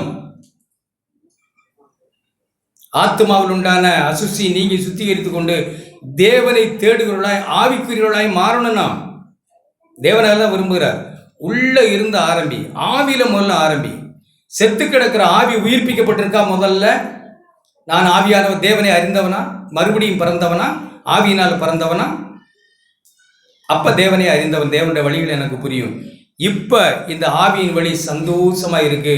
இந்த ஆத்மாவும் சுத்திகரிக்கப்படுகிறது. இப்ப இந்த சரீரம் ஆத்மாவை பார்த்து என்ன செய்யுது? அப்படி இப்படி கெஞ்சுது. இந்த ஆத்மா என்ன சொல்லுது? அருமையான வழி. யார் வழி? தேவ வழி. ஆவியின் சிந்தையோ ஜீவனும் சமாதானம். நான் ஏன் உன் கூட சேர்ந்து முள்ளிலும் கம்பியிலும் மாட்டிட்டு கிடக்கணும்? நிம்மதியான ஒரு வாழ்க்கை வாழ தேவனை என்ன அழைத்திருக்கிறார். பாய். ஐயோ, என்னை தனியா விட்டுட்டியா? ஆமா, நீ வேண்டாம் எனக்கு. இனிமே எனக்கு என்ன வழி வேணும்? ஆவியின் வழி. அதான் கிறிஸ்தவ வாழ்வு. ஆவியின் வழியை நான் தெரிந்து கொள்ள போறேன். ஆத்மாவும் ஆவியின் வழியை தெரிந்து கொள்ளுது. இந்த சரீரம் தனியாய் விடப்படுகிறது. சாவு பட்டினியாய் இருந்து சரீரம் கொலை செய்யப்படுகிறது. இந்த சரீரம் என்ன செய்யுது? இப்ப இது 2 சுத்தமாயிருச்சு. இந்த சரீரமும் சுத்தமாக ஆரம்பிக்கிறது. நானும் வரேன் இந்த வழியில். இப்படித்தான் நம்ம பரிசுத்தமாகிறோம். உள்ளே இருந்து ஆரம்பித்து நம்முடைய வெளியவும் நல்லா மாறுகிறது. இந்த வருஷம் கிறிஸ்தவ வாழ்க்கை அப்படி மகா பரிசுத்த ஸ்தலத்தில் பிரவேசித்து அப்பா பிதாவே என்று தொழுது கொள்ளுகிற ஒரு நல்ல கிறிஸ்தவ வாழ்வு நமக்கு உண்டாகணுங்க. ஏதோ வந்தோம், பிரகாரத்தில் வந்தோம், ஒரு சில வேலைகளை செய்தோம்னு இல்லை. அதையும் தாண்டி பரிசுத்த ஸ்தலம், மகா பரிசுத்த ஸ்தலத்துக்குள்ளே நாம் போய், அருமையாக எழுதியிருக்கு, அந்த மார்க்கத்தின் வழியாய் பிரவேசிப்பதற்கு அவருடைய இரத்தத்தினாலே நமக்கு தைரியம் உண்டாயிருக்கிறபடியினால், தேவனுடைய வீட்டின் மேல் அதிகாரியான மகா ஆசாரியர் நமக்கு ஒருவர் இருக்கிறபடியினாலும், துர்மனசாட்சி நீங்க தெளிக்கப்பட்ட இருதயம் உள்ளவர்களாய் எப்படி இருக்கிறோம் பாருங்க. எப்ப பார்த்தாலும் குறுகுருன்னு இல்லை. சிலர் 1ஆம் தேதி கூட நல்லா இல்லை. காரணம் 1ஆம் தேதி தான் நல்லது, நாம் நல்ல. அதுக்கு என்ன செய்ய முடியாது? காரணம் ஒரு துர்மனசாட்சி இருக்கு. சரியாய் மனுஷரோடும் தேவனோடு ஒப்புரவாய் இல்லைங்க. எத்தனை 1ஆம் தேதி வந்தாலும் அது மாற போறது இல்லை. நாம் தேவனோடு சரியாய் ஒப்புரவாகி நம்முடைய ஆவி உயிர்ப்பிக்கப்பட்டால், இங்கே எழுதியிருக்கிறபடி துர்மனசாட்சி நீங்க தெளிக்கப்பட்ட இருதயம் உள்ளவர்களாய், இயேசுவின் இரத்தம் என்னை கழுவி, எனக்கு கெட்ட மனசாட்சியே இப்போ இல்லை, எனக்கு எப்பவும் குறுகுறுங்கிற ஒரு மனசாட்சியே இல்லை, இருதயம் உள்ளவர்களாய், சுத்த ஜலத்தால் கழுவப்பட்ட சரீரம் உள்ளவர்களாய். சுத்த ஜலம் தேவனுடைய வார்த்தை, தேவனுடைய ஆவி, எப்படி வேணா எடுத்துக்கொள்ளலாம். கழுவப்பட்ட சரீரம் உள்ளவர்களாயும் உண்மையுள்ள இருதயத்தோடும் விசுவாசத்தின் பூரண நிச்சயத்தோடும் நம்மால் அங்கே சேர முடியும். ஆண்டவரிடத்துல தைரியமாய் கிருபாசன தண்டையில் போக முடியும். ஏன்? நம்முடைய பலவீனங்களுக்கு குறித்து பரிதவிக்க கூடாத பிரதான ஆசாரியர் நமக்கு ஒருவர் இருக்கிறார். அடுத்து என்ன எழுதியிருக்கு? மேல் அல்லாமலும் நம்முடைய நம்பிக்கையை அறிக்கையிடுகிறதில் அசைவில்லாமல் உறுதியாக இருக்க முடியும். ஏன்? என் பாவம் எனக்கு மன்னிக்கப்பட்டிருக்கிறது. என் ஆண்டவர், என் தேவன், அவருடைய பிள்ளை நான். எப்பவும் விசுவாசத்தில் நம்பிக்கையை நாம் அறிக்கை செய்து கொண்டு இருப்பேன். எல்லா சூழலிலும் நான் தேவனுடைய பிள்ளை, என் பாவம் மன்னிக்கப்பட்டிருக்கிறது. ஆண்டவர் என் பாவங்களை நினைக்கிறது இல்லை.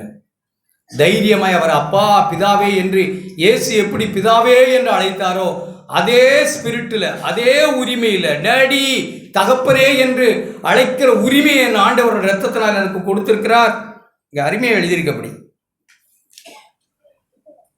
தெளிக்கப்பட்ட இருதயமுள்ளாய் நம்முடைய நம்பிக்கை அறிக்கையிடுகிற அசைவில்லாமல் உறுதியாக இருக்க கடவும் வாக்குத்தத்தம் பண்ணினவர் உண்மையுள்ளவர். நித்திய ஜீவனை அளிப்பேன் என்று தேவன் எனக்கு வாக்கு பண்ணியிருக்கிறார்.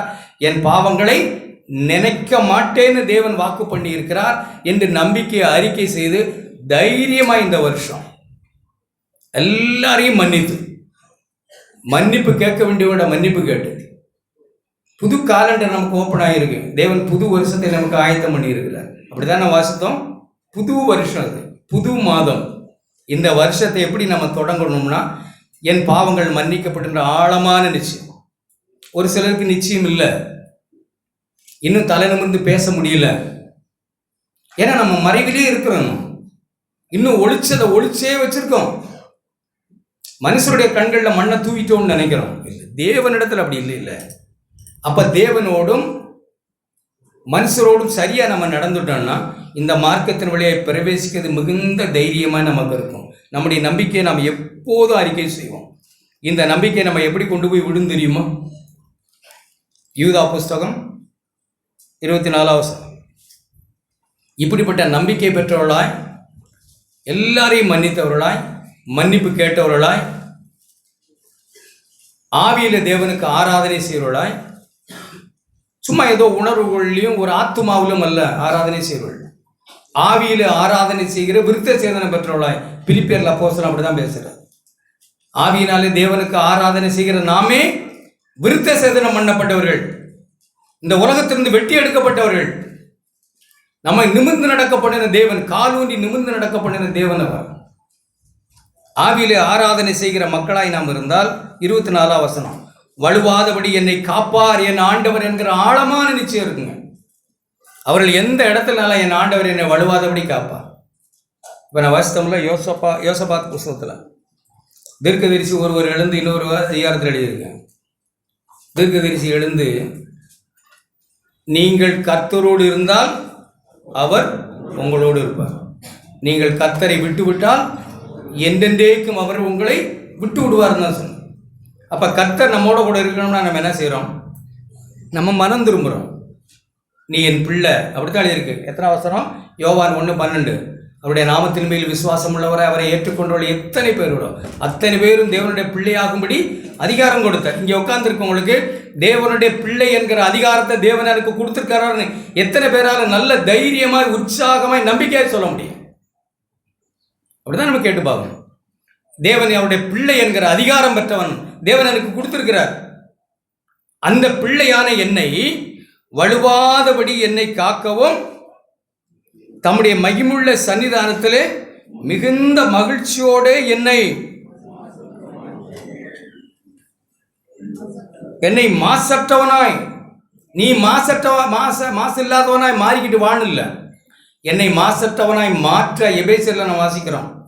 கரை திரை முதலானவைகள் ஒன்றுமில்லாமல் பரிசுத்தமும் பிழையற்றதுமான மகிமுள்ள சபையாக தமக்குன்பாக என்னை நிறுத்திக் கொள்வதற்கு அவை தம்மைத்தாமே எனக்காக ஒப்பு கொடுத்தவர் என்னை மாசற்றவனாய் மாற்றி மகிழ்ச்சியோடு என்னை மாசற்றவனாய் நிறுத்த வல்லமுள்ள தேவன் ஒருவர் இருக்கிறார் என்கிற அசைக்க முடியாத நம்பிக்கை ஆவியிலிருந்து உண்டாகும் ஒருவர்.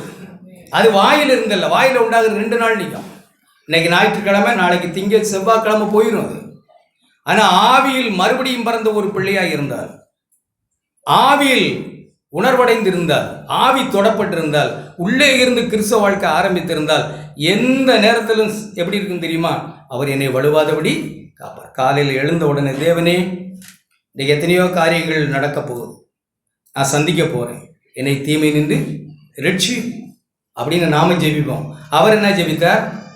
நீயே ஜெபிச்சு நீயே விடுதலை ஆயிக்கோனா இல்லை. 17ஆம் அதிகாரம், யோவான் 17ஆம் அதிகாரத்தில் என்ன சொன்னாங்க?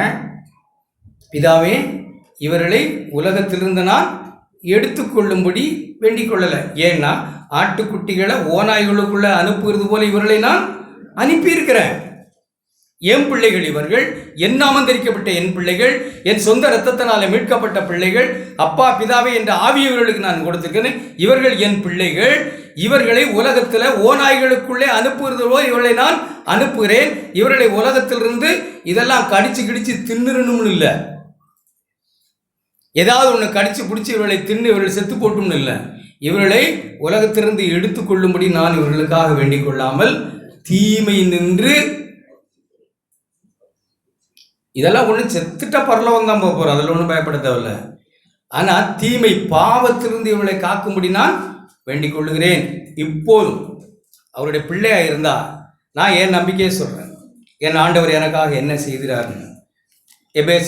எபிரேயர் புஸ்தகம் நான் நம்பிக்கையாய் ஒவ்வொரு முறையும் அதை வாசிக்கத்தான் செய்கிறேன். அவருடைய பிள்ளையாய், மன்னிப்பு பெற்றவனாய், பிறரை மன்னித்தவனாய், அவருடைய ஆவி வாசமாகிருந்து அவருடைய ஆலயமாய், அவர் பிரியது அவருக்கு பிரியது, அவருக்கு இது பிரியமாக இருக்குமா, அவர் விரும்புவாரா, அவருக்கு சஞ்சலமாக இருக்குமா, இது வருத்தமாக இருக்குமா, இது தேவனுக்கு பிரியமா என்று சதா கேட்கிற ஒரு ஆவியை தந்து நடத்துகிற தேவனுடைய பிள்ளைகள் எப்படி இருக்கிறாங்க பாருங்க. மேலும் இப்படியெல்லாம் இருக்கிறவர்கள் என்று சேர்த்துக்கொள்வோம். மேலும் 25 7:25 தமது மூலமாய், யார் மூலமாய்? கிறிஸ்து மூலமாய் நம்முடைய பாவம் மன்னிக்கப்பட்டது. அவர் சிலுவையில் சிந்த இரத்தத்தினால் நம்முடைய பாவம் மன்னிக்கப்பட்டது. அவர் மூலமாய் பிதாவினிடத்தில் சேருளுக்காக வேண்டுதல் செய்யும்படிக்கு அவர் எப்பொழுது உயிரோடு இருக்கிறார். என் ஆண்டவர் எனக்காக என்ன வேண்டுதல் செய்கிறார் சொல்லுங்க. என்னதுக்காகத்தான் வேலை செய்கிறாங்க, வேண்டிக் கொள்றாங்க. எப்படியும் 150 வருஷம் வாழணும், அடுத்த வருஷம் இவங்க அது வாங்கிடணும் இது வாங்கி, அப்படியா? இல்லை, அதெல்லாம் இல்லை. அதுக்காகலாம் அவரும் ஜெபிக்கிறதில்ல, நாமும் ஜெபிக்க வேண்டியதில்லை. கிடைக்க வேண்டியது கிடைக்கும். நம்ம கையில் தேவன் கொடுக்க வேண்டியது வந்து சேரும், அதை தேட வேண்டியதில்லை நாம்.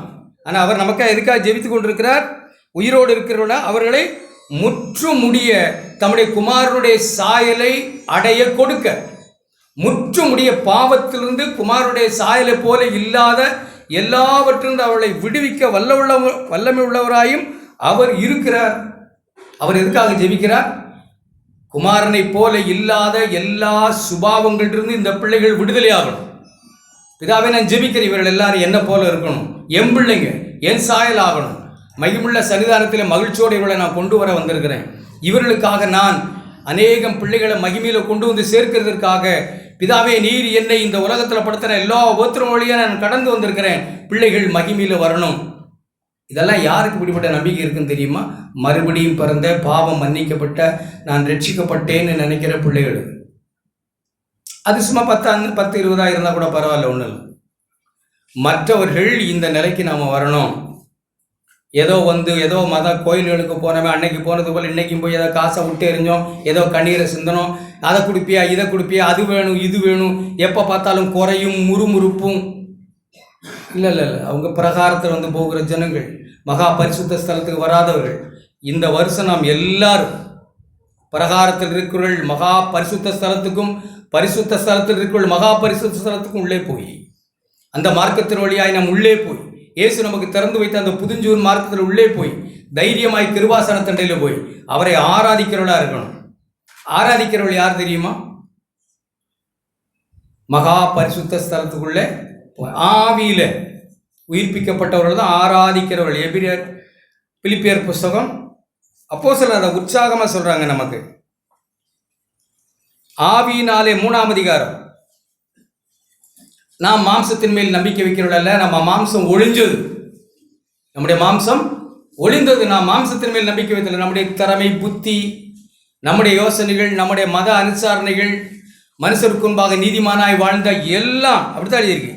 மாம்சத்தின் மேல் நம்பிக்கையாய் இராமல் ஆவியினாலே தேவனுக்கு ஆராதனை செய்து கிறிஸ்து இயேசுக்குள் மேன்மை பாராட்டுகிறோம். நம்ம யாரை குறித்து மேன்மை பாராட்டுகிறோம்? கிறிஸ்து இயேசுக்குள் தான் நம்முடைய மேன்மை பாராட்டுதல். மேன்மை பாராட்டுகிற யாவரும் நாமே விருத்த சேதனம் உள்ளவர்கள், நாமே பிரித்தெடுக்கப்பட்டவர்கள், அவருடைய சொந்த ஜனம். அப்படிப்பட்ட ஒரு ஆவிக்குரிய ஆராதனை செய்வர்களாக தான் தேவன் இந்த வருஷம் முழுவதும் நம்மளை எல்லாரையும் மாற்றணும். எத்தனை பேர் அப்படி விசுவாசிக்கிறீங்க?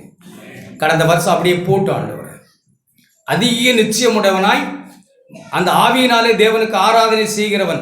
என்ன கேட்குறீங்களோ அதை கொடுத்துருவேன், அப்படியே கொடுத்து ஆராதனை செய்வேன். உங்களை உமக்கு நீங்கள் எதை கேட்டாலும் அதை கொடுத்து உங்களை ஆராதனை செய்வேன் ஆண்டவரே. அதான் ஆராதனை. அது அப்படி ஆராதனை யாரு? ஆபிரகாம் ஏக மகனை கொடு, நாங்கள் அதை கொடுத்து தேவனை ஆராதித்தார். இந்த வருஷம் ஆண்டவரை உண்மை ஆராதிக்கிறவனா இருக்கணும். நீர் என்னிடத்துல எதை கேட்டாலும் உமக்கு கொடுத்து உண்மை ஆராதிப்பேன் ஆண்டவரே. உங்களோட அப்பா பிதாவின் அப்படி நான் ஆராதிப்பேன். அப்படிப்பட்ட ஆவிக்குரிய ஆராதனை செய்கிறவனாய் வாழ இந்த வருஷத்தை எனக்கு அனுக்கிரகம் பண்ணும். எனக்கு புது அத்தியாயம் தொடங்குனீங்க. அல்லேலூயா. எனக்கு ஒரு புது அத்தியாயம் நினச்சா அப்படி வச்சுக்கோங்க. எனக்கு ஒரு புது அத்தியாயம் இன்னைக்கு தொடங்கியிருக்கீங்க. புது காலண்டர் வருஷம் எனக்கு நம்பர் 1ன்னு ஆரம்பிச்சிருக்கேன் ஆண்டவரே. இதில் நான் என் பாவம் மன்னிக்கப்பட்ட நிச்சயம் மகா பரிசுத்த ஆசாரியராய் இருக்கிற உம்மை ஆராதிக்கிற ஒரு ஆராதனை, குற்றமற்றவனாய் மனசாட்சி உடவனாய் கிருபாசனத்தினர் தைரியமாய் வருகிறவனாய் என் நம்பிக்கை அசைவில்லாமல் உறுதியாய் அறிக்கை செய்கிறவனாய் வாழ இந்த வருஷத்தை என்ன நான் அர்ப்பணிக்கிற ஆண்டவரை. சுணங்கி தலை குனிந்து நுகத்தடி இருந்ததெல்லாம் தூக்கி எரிஞ்சிட்டீங்க. எல்லாம் புதிதாக்கிறேன்னு சொல்லியிருக்கீங்க ஆண்டவரை. என் வாழ்க்கை அப்படி ஆகட்டும், எங்கள் பிள்ளைகள் வாழ்க்கை அப்படி ஆகட்டும், வாலிபர்கள் வாழ்க்கை அப்படி ஆகட்டும். அப்படி ஆகத்தான் தேவன் நம்மை அழைத்திருக்காங்க. நம்ம குறி வாழுகிறதுக்கு அல்ல. ஆமென். ஒரு நல்ல ஆவிக்குரிய ஆராதனை செய்வர்களாக இருக்கணும். இந்த பூமிக்குரிய தேடுவளை அல்ல, பரத்துக்குரியதை தேடுவளா இந்த வருஷம். அப்படி 2026 மேலானதை தேடுங்கள். எப்படி எழுதியிருக்கு? கொலோசியர் 3, கிறிஸ்து தேவனுடைய வலது பாரசத்தில் வீட்டிருக்கிற மேலானவைகளை தேடுங்கள். எல்லாரும் அதை நாம் தேடுவோம். பாக்கி எல்லாம் அதெல்லாம் நமக்கு தேட வேணாங்க. அதெல்லாம் தேவன் தருவார். பயப்படாதீங்க. எல்லாம் கூட கொடுக்கப்படும். ஆமென். தேட வேண்டியது தேடுவோம், கிடைக்க வேண்டியது கிடைக்கும். ஆமென். ஆண்டவர் கொடுத்த அந்த நாளுக்காக நானும் ஆண்டவருக்கு நன்றி சொல்லி, இந்த புதிய ஒரு இடத்திலே நாம் கேட்டது போல ஆண்டவர் நமக்கு செய்த நன்மைகளை நாம் நினைத்து உற்சாகமாக நாம் தேவனுக்கு நம்மை அர்ப்பணிக்கலாம். முதல்ல நாம் கேட்ட வார்த்தை, நாம் யாருன்னு நமக்கு விளங்கினா தான் நாம் ஆண்டவருக்கு நம்மை அர்ப்பணிக்க முடியும். நாம் லேவியராகமம் 26ஆம் அதிகாரத்தை கேட்டோம். 162ஆம் பக்கம், 26ஆம் அதிகாரம் 13ஆம் வசனம். நமக்கு நல்லா ஞாபகம் வச்சுக்கலாம். 26ல் பாதி 13 டக்குன்னு நமக்கு ஒரு வசனம் ஞாபகத்துக்கு நல்ல அருமையான வசனம். நாம் ஏற்கனவே எகிப்தியக்கு இந்த உலகத்துக்கு அடிமைகளாக இராதபடிக்கு நான் அவர்களை தேசத்திலிருந்து புறப்பட பண்ணி உங்கள் நுகத்துக்கிடையிலே நுகத்தடிகளை முறித்து உங்களை நிமிர்ந்து நடக்க பண்ணின உங்கள் தேவனாகிய கர்த்தர் அப்படின்னு சொல்கிறார். ஆண்டவர் நம்மளை ஏன் அப்படி நிமிர்ந்து நடக்க பண்ணினாருங்கிறதுக்கு நாமே ஆண்டவரே என்னை ஏன் அப்படி நிமிர்ந்து நடக்க பண்ணிங்கன்னா நம்ம ஆண்டவருடைய பிள்ளைகள். அதுக்கு முதல் 25ஆம் அதிகாரம் லேவியராகமம் 25 42ஆம் வசனம். அவர்கள் நான் எகிப்து தேசத்திலிருந்து புறப்பாடு பண்ணின என்னுடைய ஊழியக்காரர். நீங்களும் நானும் ஆண்டவருக்கு ஊழியம் செய்கிற, ஆண்டவருடைய நாமத்திற்கு வாழ்கிற, வேலை செய்கிற, அவருடைய நாமத்தை உயர்த்துகிற நாம் ஊழியக்காரர். ஆகையால் அவர்கள் அங்கே அடிமைகளாக இருக்கக்கூடாது. அவங்களாம் என்னுடைய ஜனங்கள், என்னுடைய ஊழியக்காரர். அதிலே கடைசி 55ஆம் வசனம், இஸ்ரவேல் புத்திரர் என் ஊழியக்காரர். அவர்கள் நான் எகிப்து தேசத்திலிருந்து புறப்பட பண்ணின என் ஊழியக்காரரே. நீங்களும் நானும் ஆண்டவருடைய பிள்ளைகள்.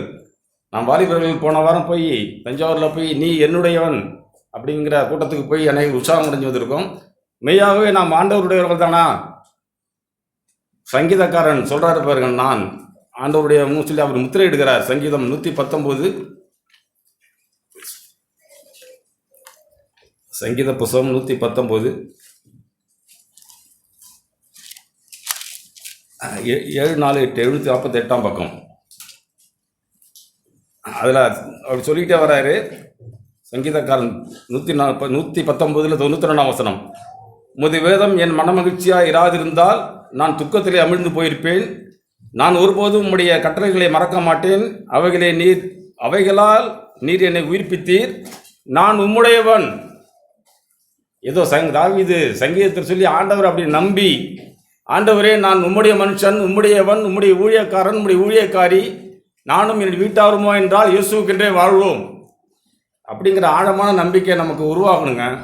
நம்ம கேட்டது போல நம் இருதயத்துக்குள்ளே இருந்து ஒன்று நாம் உருவாக்கி நாம் ஆண்டவரை நம்புகிற நம்பிக்கையில் நாள்தோறும் இந்த ஆண்டில் நாம் பெருகணும். நாம் திருப்பிக் கொள்ளலாம். அருமையான நாம் கேட்ட வார்த்தைகளை நாம் மறக்கவே கூடாது. நம்ம கேட்குறோம், ஆனால் நாம் அநேக காரியங்கள் நாம் செவி கொடுக்க மாட்டேங்கிறோம். நம்முடைய செவி அது கடுமையாக இருக்குது. நீதிமொழிகள் 1ஆம் வசனம் நம்ம கடந்த நாளில் கேட்டோம். நீதிமொழிகள் 1:33, எனக்கு செவி கொடுக்கிறவன் எவனோ. முதல்ல ஆண்டவரே நான் சபைக்கு வந்து உங்களுடைய வார்த்தைகளுக்கு நான் செவி கொடுக்குறேன். செல்லை சுவிட்ச் ஆஃப் பண்ணி வைங்க, சைலண்ட் மோடில் போகணும் சொன்னது தான். நமக்கு எல்லாரும் காதில் வந்து ஒரு சிலருக்கு இன்னும் காதில் வீடல அதை அடிச்சுக்கிட்டு தான் இருக்குது. நம்ம செவி கொடுக்கல, யார் எது ஒன்றுமோ சொல்லிட்டோம், நான் என்னுடைய வழியாக போகிறேன்னு சொல்லிட்டு போய்கிட்டே இருக்கிறோம். ஆண்டவர் இதையும் பார்க்கிறார். பக்கத்தில் எனக்கு பண்ண தெரியலன்னா பக்கத்தில் கொடுத்து பண்ணுங்கன்னு சொல்கிறாங்க, நமக்கு காதில் அதிகம் விழ மாட்டேங்குது. எனக்கு செவி கொடுக்கிறவன் எவனோ அவன் விக்கனமின்றி பயமின்றி தைரியமாய், ஆண்டவரே இந்த வாழ்க்கை வாழ நீங்கள் எனக்கு இருக்கீங்க ஆண்டவரே. கேட்டோம்ல, யோசேபாத்தின் தேவன் நீங்கள் இல்ல, யுத்தம் செய்கிற ஒரு கர்த்தர். ஆண்டவரே இந்த வாழ்க்கையை வாழ்வதற்கு என்னுடைய பராக்கிரமோ, என்னுடைய பலமோ, என்னுடைய நம்பிக்கையோ, என்னுடைய பேங்க் பேலன்ஸோ, எங்கள் அப்பா சம்பாதிச்ச சொத்தோ ஒன்றும் இல்லை ஆண்டவரே. உம்முடைய கிருபை ஆண்டவரே. நான் செவி கொடுத்துட்டு ஆபத்துக்கு பயப்படாமல் சாத்தான் கொண்டு வருகிற இந்த உலக சிற்றின்பங்கள், பாவம், ஆசை இச்சைகள் இதெல்லாம் வெறுக்க என்னை நீங்கள் பழக வைக்கிறீங்க ஆண்டவரே. நான் உம்முடையவன், நான் உம்முடைய ஊழியக்காரன், உம்முடைய ஊழியக்காரி ஆண்டவரே. நீங்களும் நான் நித்தியத்துக்கு அழைக்கப்பட்ட ஜனங்கள். 1 தெசலோனிக்கர் புஸ்தகம், அதில் எப்படி பவுல் அருமையாக சொல்கிறார் பாருங்க. 1 தெசலோனிக்கர்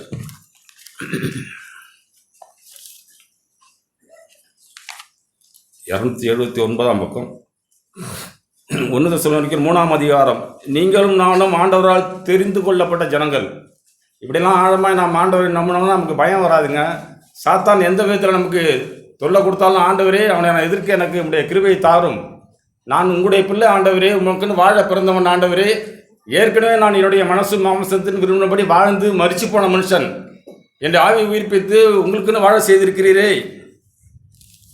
அப்படின்னு சொல்லிட்டு 2ஆம் வசனம் 2ஆம் அதிகாரம் 3ஆம் வசனத்தில் எப்படி போகிறார்? எங்கள் போதகம் இது ஆண்டவருடைய போதகம், ஏதோ நாங்கள் சொல்கிறது இல்லை, நாங்கள் சொல்கிறது இல்லை, பரிசுத்த ஆவியார்னு சொல்கிற இந்த போதகம் வஞ்சகத்தினாலாவது துர்ஆசையினாலும் உண்டாகவில்லை.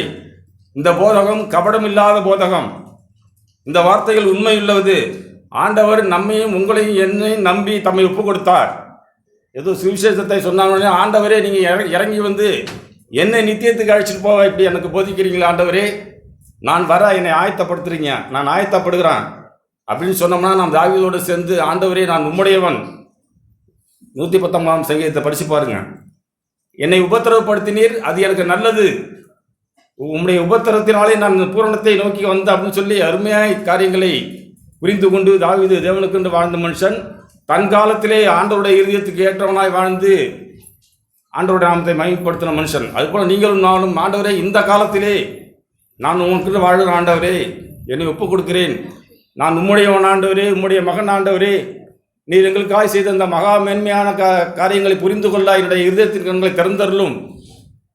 நம்ம இப்படி ஆண்டவர்கிட்ட வந்து, ஆண்டவரே என்னுடைய இருதயத்தின் கண்களை திறங்க அப்படின்னு சொன்னோம்னா நமக்கு மெய்யாகவே ஆண்டவர் நம்முடைய கண்களை திறந்து நம்மை காண செய்வார். ஒரு வார்த்தை ஞாபகம் வருது, நான் சொல்லிட்டு வர்றேன். 2 ராஜாக்களின் புஸ்தகம் 2 ராஜாக்களின் புஸ்தகம் 6ஆம் அதிகாரம் 473ஆம் பக்கம். 2 ராஜாக்களின் புஸ்தகம் 6ஆம் அதிகாரம். அங்கே ஏற்கனவே ஒரு சம்பவம் கேயாசி, அதுக்கு நமக்கு தெரியும். அந்த முடிஞ்ச பிறகு 6ஆம் அதிகாரத்தில் ஒரு சம்பவம் நடக்குது. அங்கே வந்து ஒரு மனுஷன் போய் மரம் வெட்டுறாரு. மரம் வெட்டும் போது அந்த கோடாலி அந்த ஆற்றுல விழுந்துருது. 6:6 அது எங்கே விழுந்தது என்று அந்த மனுஷன் எலிசா கேட்குறாரு. அவன் அந்த இடத்தை காண்பித்த போது உடனே அந்த இடத்துல ஒரு மரத்தை, ஒரு கிளையை வெட்டி போட்டு அந்த இரும்பை மிதக்க பண்ணுகிறார். ஆற்றுல விழுந்த, கடலில் விழுந்த ஒரு இரும்பை அப்படி எலிசா தம்முடைய தேவனுடைய வல்லமையினாலே மிதக்க பண்ணுகிறார். இப்படி காரியங்கள்லாம் செய்த பிறகு இப்படியே வர்றாங்க. வந்த பிறகு அந்த காரியங்கள் நீங்கள் வீட்டில் போய் படித்து பாருங்கள், அருமையான சம்பவம். அங்கே தேவனுடைய இஸ்ரவேல் ஜனங்களுக்கு எதிராக வருகிற மனுஷர்களெல்லாம் எலிசா எச்சரித்து அந்த தேசத்தை காக்க உதவி செய்துக்கிட்டே வர்றாரு. எலிசா என்ன சொல்கிறாரோ, எச்சரிக்கிறாரோ அதெல்லாம் அந்த ராஜா செய்து 9ஆம் வசனம். அக்காலத்திலே 8ஆம் வசனத்தின்படி, அக்காலத்திலே சீரியாவின் ராஜா இஸ்ரவேலுக்கு விரோதமாக யுத்தம் பண்ணி இன்னென்ன ஸ்தலத்திலே பாளையம் இறங்கும் என்று தன் ஊழியக்காரருடைய ஆலோசனை பண்ணினான். ஆகிலும் தேவனுடைய மனுஷன் இஸ்ரவேலின் ராஜாவினிடத்தில் அனுப்பி, நீ இன்ன இடத்துக்கு போகாதபடி எச்சரிக்கையாயிரும். எச்சரிக்கிறாரு எலிசா, எல்லா இடத்துலையும் எச்சரிக்கிறாரு. ஜனங்கள் தப்பு வச்சுக்கிட்டே வராங்க. அப்போ ஒரு ஆள் சொல்கிறாரு, நம்ம போய் இப்படி ஜெயிக்க போகிறோன்னா நம்ம எங்கே வர்றோங்கிறத எப்படி அந்த ஆள் கண்டுபிடிக்கிறான் அப்படின்னு சொல்லி அந்த சீரியாவின் ராஜாவுக்கு சந்தேகம் வந்துடுது. அப்போ இருக்கிற அவர் ஊழியக்காரன் சொல்கிறாரு 12, அப்பொழுது அவன் ஊழியக்காரன் ஒருவன் அவரை சீரியாவின் ராஜா பார்த்து சொல்கிறாரு, அப்படி இல்லையே ஆண்டவனே, நீர் உம்முடைய பள்ளி அறையிலே பேசுகிற வார்த்தைகளையும் இஸ்ரவேலில் இருக்கிற தீர்க்கதரிசியாக அந்த எலிசா சொல்லுவான். நீங்களும் நானும் வீட்டில் பூட்டிக்கிட்டு ரூமில் மனைவியும் புருஷனும் பேசுகிற வார்த்தைகளை சபையிலே தேவ ஆவியானவர் உங்களை எச்சரிப்பார். ஆனால் நாம் மாத்திரம் ஆண்டவரே செவி கொடுக்குற ஆண்டவரே உதவி செய்யுங்கன்னா நம்மளுடைய இருதயம் மெய்யாகவே அது தேவன் உதவி செய்வாருங்க. இப்படி எல்லாம் சொன்ன பிறகு போய் எலிசாவும் வேலைக்காரனும் அவங்க ஒரு இடத்துல தங்கி படுத்துருக்குறாங்க. பொழுது விடியுது. 15ஆம் வசனம். பொழுது விடிஞ்சு எலிசாவும் அந்த எலிசாவோட கூட வேலைக்காரனும் வெளியில் போகணும். காலையில் கிளம்புறாங்க. 15ஆம் வசனம். தேவனுடைய மனுஷரின் வேலைக்காரன் அதிகாலமே எழுந்து வெளியே புறப்படுகையில் இதோ இராணுவமும் குதிரைகளும் ரதங்களும் பட்டணத்தை சுற்றி கொண்டிருக்க கண்டான். அப்பொழுது வேலைக்காரன் அந்த எலிசாவை நோக்கி, ஆண்டவனே என்ன செய்வோம்? உங்களையும் என்னையும் கொண்டு போடா, இப்படி சீரியாவின் ராஜா சுற்றி வந்து வளைச்சிட்டாரு, என்ன செய்வோன்னு பயப்படுறாரு. அப்போ அவர் என்ன சொல்றாரு? 16, பயப்படாதே, அவர்களோடு இருக்கிறவரை பார்க்கிறோம் நம்மோடு இருக்கிற ஆண்டவர் பெரியவர். இப்படியெல்லாம் நம் இருதயத்தில் விசுவாசத்தின் ஆய்வு கூட வாடுங்க. ஆண்டவரே, நான் உலகத்திலிருந்து அன்பு கூற மாட்டேன் ஆண்டவரே, உலகத்தில் இருக்கிற இந்த பிசாசானை விட நீங்கள் பெரியவர் இப்படின்னு சொல்லி நாம் ஆண்டவரை இப்படி பார்க்கணுங்க. ஆண்டவரை இப்படி பார்க்காத பட்சத்தில் நாம் மெய்யாகவே மனம் திரும்புதல் நமக்கு சாத்தியம் இல்லாத ஒன்று. மனம் திரும்பி சுவிசேஷத்தை விசுவாசி. நான் மனம் திரும்பாமலே ஆண்டவரை நான் விசுவாசிக்கிறேன்னா அது நம்பப்படாத ஒன்று. ஆண்டவரே, நான் மனம் திரும்பிடுறேன் ஆண்டவரே, என்னோட வாழ்க்கையை திருப்பிடுறேன், எனக்கு உதவி செய்யுங்க. ஏற்கனவே நான் அப்படி இருந்தேன், இனி நான் அப்படி இருக்க மாட்டேன் ஆண்டவரே, பழசு எல்லாம் ஒழிஞ்சு போகட்டும் ஆண்டவரே, இந்த வருஷம் கனி கொடுக்கட்டும் என்று என்னோட பொறுமையாக இருக்கிறீங்களே, என்னை கொத்தி எரு போடுறீங்களா ஆண்டவரே, என்னோட வாழ்க்கையில் கனி உண்டாகணும். இப்படிலாம் நம்மளை தேடுதலும் வேண்டுதலும் இருந்துன்னா மெய்யாகவே நம்மை சுற்றி நம்மை பாதுகாக்கிற ஆண்டவர் பெரியவர். மத்தேயு சுவிசேஷம் சரி லூக்காவுக்கு வந்துடும். நம்ம அரிமான சம்பவங்களை நான் எடுத்து படித்து மெய்யாகவே நான் என் இருதயத்தில் மகா உற்சாகப்படுத்தப்பட்டேன். லூக்கா 18ஆம் அதிகாரம். ஏற்கனவே நிறைய காரியங்கள் அதில் இருக்கிற சொன்னது போல் அந்த லூக்கா 15 தான் அப்படி இருக்கு, 16-15 தான் அப்படி இருக்குது. மனுஷனுக்கு முன்பாய் நாம் மேன்மையாக எண்ணுகிறதெல்லாம் தேவனுக்கு முன்பாய் குப்பையாக இருக்கிறது, அருவருப்பாக இருக்கிறது. மனுஷனுக்கு முன்பாய் நாம் நடிக்க வேண்டாம். ஆண்டவரே, நான் நேர்மையாக இருக்க உதவி செய்யுங்க. மனுஷன் உன்னை பார்க்குறாரு, மனுஷருக்காக நான் நடித்தோம்னா அது நல்லா இருக்காது ஆண்டவரே, எனக்கு குஷ்டரோகம் உண்டாகிடும். துணிஞ்சி அந்த கேயாசியை போல் நான் பொய் சொல்ல துணிஞ்சிருவேன். கேயாசி தேவனுடைய எலிசா தேவனுடைய மனுஷன் கேயாசியை பார்த்து கேட்குறாரு, எங்கே போனங்கிறாரா? எங்கேயும் போலியே, நான் ஒன்றுமே செய்யலையேங்கிறாரு. நீ அங்கே செய்யும்போது பள்ளி அறையிலே நீ அப்படி போகும்போது என் இருதயம் கூட வரவில்லையா அப்படின்னு சொல்லி அந்த நாகமான் குஷ்டரோகம் அந்த கேயாசிக்கு வந்தது போல், ஆண்டவரே என்னோடய வாழ்க்கை மாறின ஆண்டவரே, ஒரு உணர்வுள்ள மனுஷனாய் உம்மை தேடுவதிலே தீவிரம் கொண்ட மனுஷனாய் நான் உம்முடையவன், உம்முடைய பிள்ளை ஆண்டவரே, நான் செவி கொடுத்துட்றேன் என்னோட பேசுங்க அப்படின்னா ஆண்டவர் ஆவியானவர் நம்ம கூட தொடர்ந்து பேசுவாருங்க. ஏதோ கல்லோ மண்ணோ இல்லை, நான் ஆராதிக்கிற ஆண்டவரே இந்த தீமை செய்யாதபடிக்கு நான் என்ன செய்யணும் சொல்லுங்கன்னா ஆண்டவர் சொல்லுவாருங்க. ஒரு மனுஷன் 2 மனுஷன் நான் காட்டுறேன் உங்களுக்கு. 18ஆம் அதிகாரம், லூக்கா 18ஆம் அதிகாரம். அங்கே இயேசு போகிறாரு, எல்லாருக்கும் தெரிஞ்ச சம்பவங்க தான். நான் இப்படி வேறு விதமாக தியானித்து உற்சாகம் அடைஞ்சேன். 18-35 இயேசு எரியோவுக்கு சமீபமாக வரும்போது ஒரு குருடன் வழியறியே உட்காந்து பிச்சை கேட்டுக் கொண்டிருந்தான். ஒரு குருடன் இயேசு வராருன்னு, குருடனுக்கான இயேசு வராருன்னு தெரிஞ்சுட்டுங்க. குருடன் இயேசுவை குறித்து கேள்விப்பட்டு கொண்டே இருக்கிறாரு. ஆனால் குருடனாக இருக்கிறதுனால இயேசு எங்கே இருக்கிறான்னு அவரால் போக முடியல. ஆனால் இயேசு ஒரு நாள் குருடனை தேடி வர்றது போல் அந்த எரிகோவுக்கு வருகிறார். இப்படியெல்லாம் நாம் கற்பனையில் இயேசுவை, ஆண்டவரே என்னை தேடி இந்த காரைக்காலுக்கு வந்தீங்களே, என்னை தேடி இப்படி என்னை ஆண்டவரே சபையில் வைத்திருங்களே, என்னை தேடி வந்தீங்களேன்னு சொல்லி நாம் இருதயம் உணர்வாக இருந்தால் நமக்கு விளங்குங்க காரியங்கள். எரிகோவுக்கு வர்றாரு, அவன் பிச்சை கேட்டுக்கிட்டு இருந்தான். அவன் என்ன கேட்கலாம்? ஐயா சாமியை கொஞ்சம் கூட போடுங்க, எல்லாம் 5-10 போடுறாங்க, நீங்கள் ஒரு 1000-5000 போடுங்க, என்னோடய பிரச்சனைகள் பெருசாக இருக்குன்னு சொல்லி அவர் பிச்சை கேட்குறவங்களுக்கு மனசு இப்படி தான் இருக்கும், அப்படி தான் இருந்திருக்கணும். ஆட்டோ ஓட்டுற எனக்கு 50 ரூபாய்க்கு 10 ரூபா சேர்த்து கொடுன்னு கேட்பேன். தூரமாக வந்திருக்கேன் 20 ரூபா சேர்த்து கொடுன்னு கேட்குறது எனக்கு சிந்தையெல்லாம் இருக்கும். ஆனால் அந்த பிச்சை கேட்குற மனுஷனோட இருதயம் இயேசுவை கேள்விப்பட்டே இருக்கிறாரு. ஒரு நாள் நம்ம ஊருக்கு வர்றாரு, எரிகோவுக்கு வர்றாரு. அந்த பிச்சைக்காரன் இருக்கிற ஊருக்கு ஆண்டவர் வருகிறாரு. எல்லாரும் போகும்போது ஜனங்கள் நடக்கிற சத்தத்தை அவனு கேட்டு என்ன என்று விசாரிக்கிறான். அவங்க சொல்கிறாங்க, நசரேயனாகிய இயேசு போகிறார் என்று அவனுக்கு அறிவித்தார்கள். அப்பொழுது அவன், இயேசுவே தாவீதின் குமாரனே எனக்கு இறங்கும் என்று அவன் கெஞ்சினான். எல்லாம் அதட்டுறாங்க.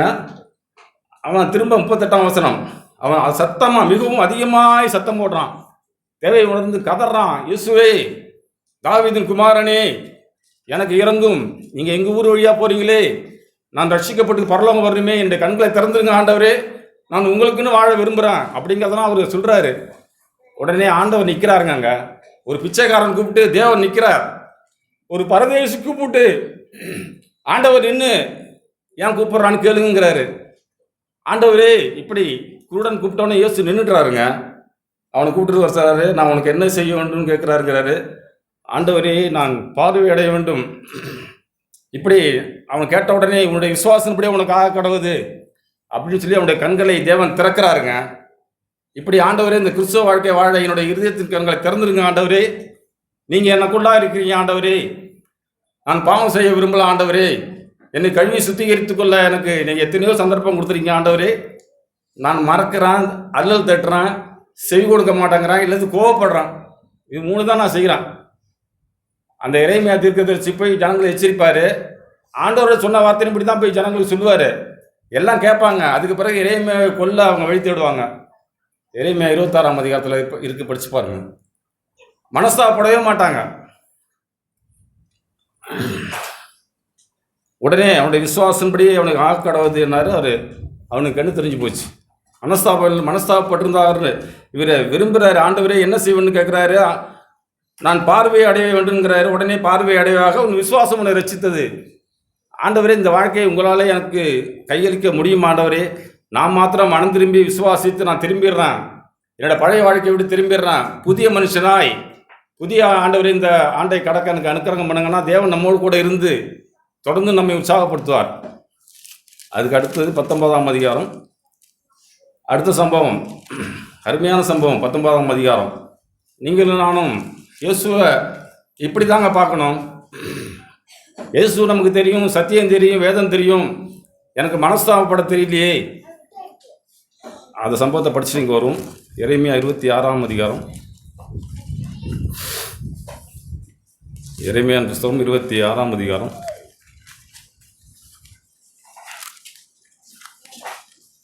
(908) பக்கம்.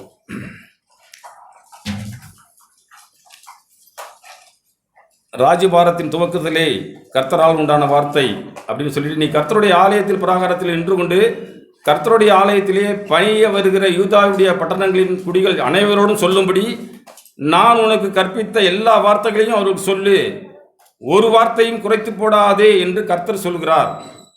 அவர்கள் செய்கைகளுடைய பொல்லாப்பை நிமித்தம் நான் அவர்களுக்கு செய்ய நினைத்திருக்கிற தீங்குக்கு நான் மனஸ்தாபப்படத்தக்கதாய் ஒருவேளை அவர்கள் கேட்டு, ஆண்டவர் எப்படி சந்தர்ப்பம் கொடுக்குறார், நான் மனஸ்தாபப்பட்டு அந்த ஜனங்கள் மனம் திரும்பினா ஒருவேளை மனஸ்தாபப்படத்தக்கதாய் ஒருவேளை அவர்கள் நான் சொல்கிற வார்த்தைகளை கேட்டு அவரவர் தம் தம் பொல்லாத வழிகளை விட்டு திரும்புவார்கள் அப்படின்னு சொல்கிறாரு. ஆனால் 5ஆம் வசனத்தில் நீங்கள் என் சொல்லை கேளாமலே போனீர்கள் அப்படின்னு முடியுது. கேட்கவே மாட்டாங்க. கடைசி வரைக்கும் அதை பார்த்து படிச்சிங்கன்னா கேட்கவே மாட்டாங்க. 12ஆம் வசனம் சொல்கிறாங்க, 12 நடுப்பதில், நீங்கள் கேட்ட எல்லா வார்த்தைகளையும் இந்த ஆலயத்துக்கும் இந்த நகரத்துக்கும் விரோதமாக தீர்க்கதரிசனமாக சொல்ல கர்த்தர் என்னை அனுப்பினார்.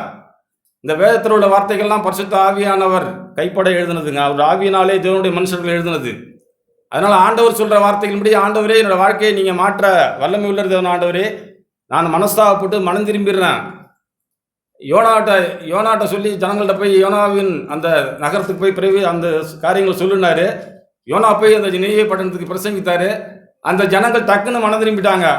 ஒருவேளை ஆண்டவர் எங்களுடைய தீங்கை மன்னிப்பான்னு சொல்லி உடனே உபவாசம் பண்ணி ரெட்டுடுத்தி மனம் திரும்பி ஆண்டவர் செய்த தீங்குக்கு ஆண்டவரே மனஸ்தாபப்பட்டு இந்த ஜனங்களை அழிக்க மாட்டேன்ட்டாருங்க. ஆனால் நீங்களும் நானும் மனஸ்தாபப்பட மாட்டேங்கிறோம். கெட்டது போல பிறரை மன்னிக்க தெரியல, ஏற்றுக்கொள்ள தெரியல. நம்மள்கிட்ட இருக்கிற முரட்டான சுபாவம் என்னை அதை அழிச்சு போடுது ஆண்டவரே. இப்படி நாம் அப்படி இல்லாமல் நாம் இந்த லூக்கா 19 கேட்குற வார்த்தையின்படி இந்த ஆண்டிலே நாம் பிறரை மன்னித்து ஆண்டவரோடு கூட நாம் ஒட்டிக்கொள்வோம். லூக்கா 19 112 பக்கம். நேரம் இல்லைங்கிறதால நான் பக்கம் சொல்கிறோம், எடுங்க சீக்கிரம். 112 பக்கம். சகையு நாம் எத்தனையோ முறை எத்தனையோ விதத்தில் கேட்டுட்டான். என்னடா இவர் புதுசாக சகையை பற்றி சொல்ல போகிறாரு, எல்லாமே தெரியுமேன்னு சொல்லி நம்ம அப்படி எடுத்துக்காதீங்க. நம்ம ஒவ்வொரு நாளும் சத்தியத்தை படிக்கும்போது ஆண்டவர் அதிலிருந்து பெரிய பெரிய காரியங்களை நமக்கு உணர்த்துவாருங்க. இயேசு எப்படிப்பட்டவரோ என்று அவரை பார்க்க வகை தேடினான். சகையு ஒரு அநீதி உள்ள மனுஷன், உலகத்தான். ஆனால் இயேசு எப்படிப்பட்டவரோ? நீங்கள் நான் இந்த ஒரு வார்த்தை கொடுத்து கேட்டதே கிடையாதுங்க. ஆண்டவரே, நீங்கள் எப்படி இருப்பீங்கன்னு சொல்லி நான் பார்க்கணுமே, எனக்கு உங்களை வெளிப்படுத்துங்க ஆண்டவரே அப்படின்னு சொல்லி நம்ம இந்த வார்த்தைக்கு சொல்லி கூட நாம் கேட்க தெரியாத ஜனங்கள். ஏன்னா நமக்கு எல்லாமே தெரிஞ்சுட்டு போயிடும், ஒரு செவி கொடுக்கவே மாட்டாங்க எதுக்குமே. ஆண்டவரே, நீங்கள் எப்படிப்பட்டவரோ என்று அவன் கேட்குறாரு, நான் பார்க்கணுங்கிற முடிவோட போகிறார். இயேசு போகிற அந்த ஊருக்கு ஓடுறாருங்க. அவருக்கு முன்னாடி இயேசு எப்படிப்பட்டவரோ அவர் போய் பார்க்கணும்னு சொல்லி ஓடுறாரு. போய் அவர் போகும் வழியிலே முன்னதாக ஓடி அவரை பார்க்க ஒரு மரத்தில் ஏறிக்கொண்டார். போன உடனே 5ஆம் வருஷத்தில் அப்படி அந்த இடத்துல போனோடனே சகை ஆண்டவர் மரத்தில் ஏறினாலும் ஆண்டவருக்கு எல்லாமே தெரியும். அங்கே போனவுடனே இயேசு அந்த இடத்துல வந்தபோது அண்ணாந்து பார்த்து சகைவை கண்டு, சகைவே, நீ சீக்கிரமாக இறங்கி வா, நான் இன்றைக்கு உன் வீட்டிலே தங்க வேண்டும் என்றார்.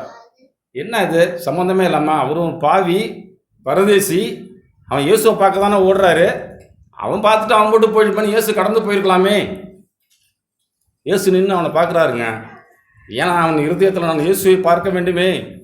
அவரை நோக்கி பார்த்தவர்கள் பிரகாசம் அடைந்தார்கள், அவர்கள் முகம் வெட்கப்பட்டு போகாதன்னு எழுதியிருக்கிறது. ஆண்டவரே, நான் அவர் இயேசுவை பார்க்கணும் ஆண்டவரே, என்னுடைய முகம் வெட்கப்பட்டு போகாது. இதெல்லாம் சகை தன்னுடைய இருதயத்தில் ஏற்றுக்கொண்டு இயேசுவை நான் சந்திக்க போகிறேன்னு சொல்லி மரத்துலேருந்து இயேசுவை பார்க்குறாருங்க. இயேசு அவனுக்கு முன்னாடியே சகைவே இறங்கி வா, உன் வீட்டில் நான் தங்க போகிறேங்கிறாரு. என்னடா அது பாவி, நான் சபைக்கு போய் அதை செஞ்சு கூட்டி பெருக்கி சமைச்சு எல்லாம் செஞ்சு என் வீட்டில் ஆண்டவர் தங்கலையே, கூப்பிடாத ஒரு பாய் வீட்டில் போய் இயேசு தங்க போகிறாரே. கடினமான இருதயம் நமக்கு உண்டாகும். அது ஆண்டவர் அதெல்லாம் பார்க்கலாம். நான் உன் வீட்டில் தங்க போன்னு சொன்னோன்னே இறங்கி வரான். அவன் சீக்கிரமாக இறங்கி வாங்குறாரு. அவன் போய் இறங்கி போகிறாரு. போனவுடனே அங்கே இருந்த காரியங்கள்லாம் நமக்கு தெரியும். எல்லாரும் முறுமுறுக்குறாங்க. என்ன பிரதர் வந்தார், எங்கள் வீட்டுக்கு வராமல் போயிட்டாரு, பார்த்தும் பார்க்காம போகிறாரு, எல்லாமே நமக்கு தெரியுங்க.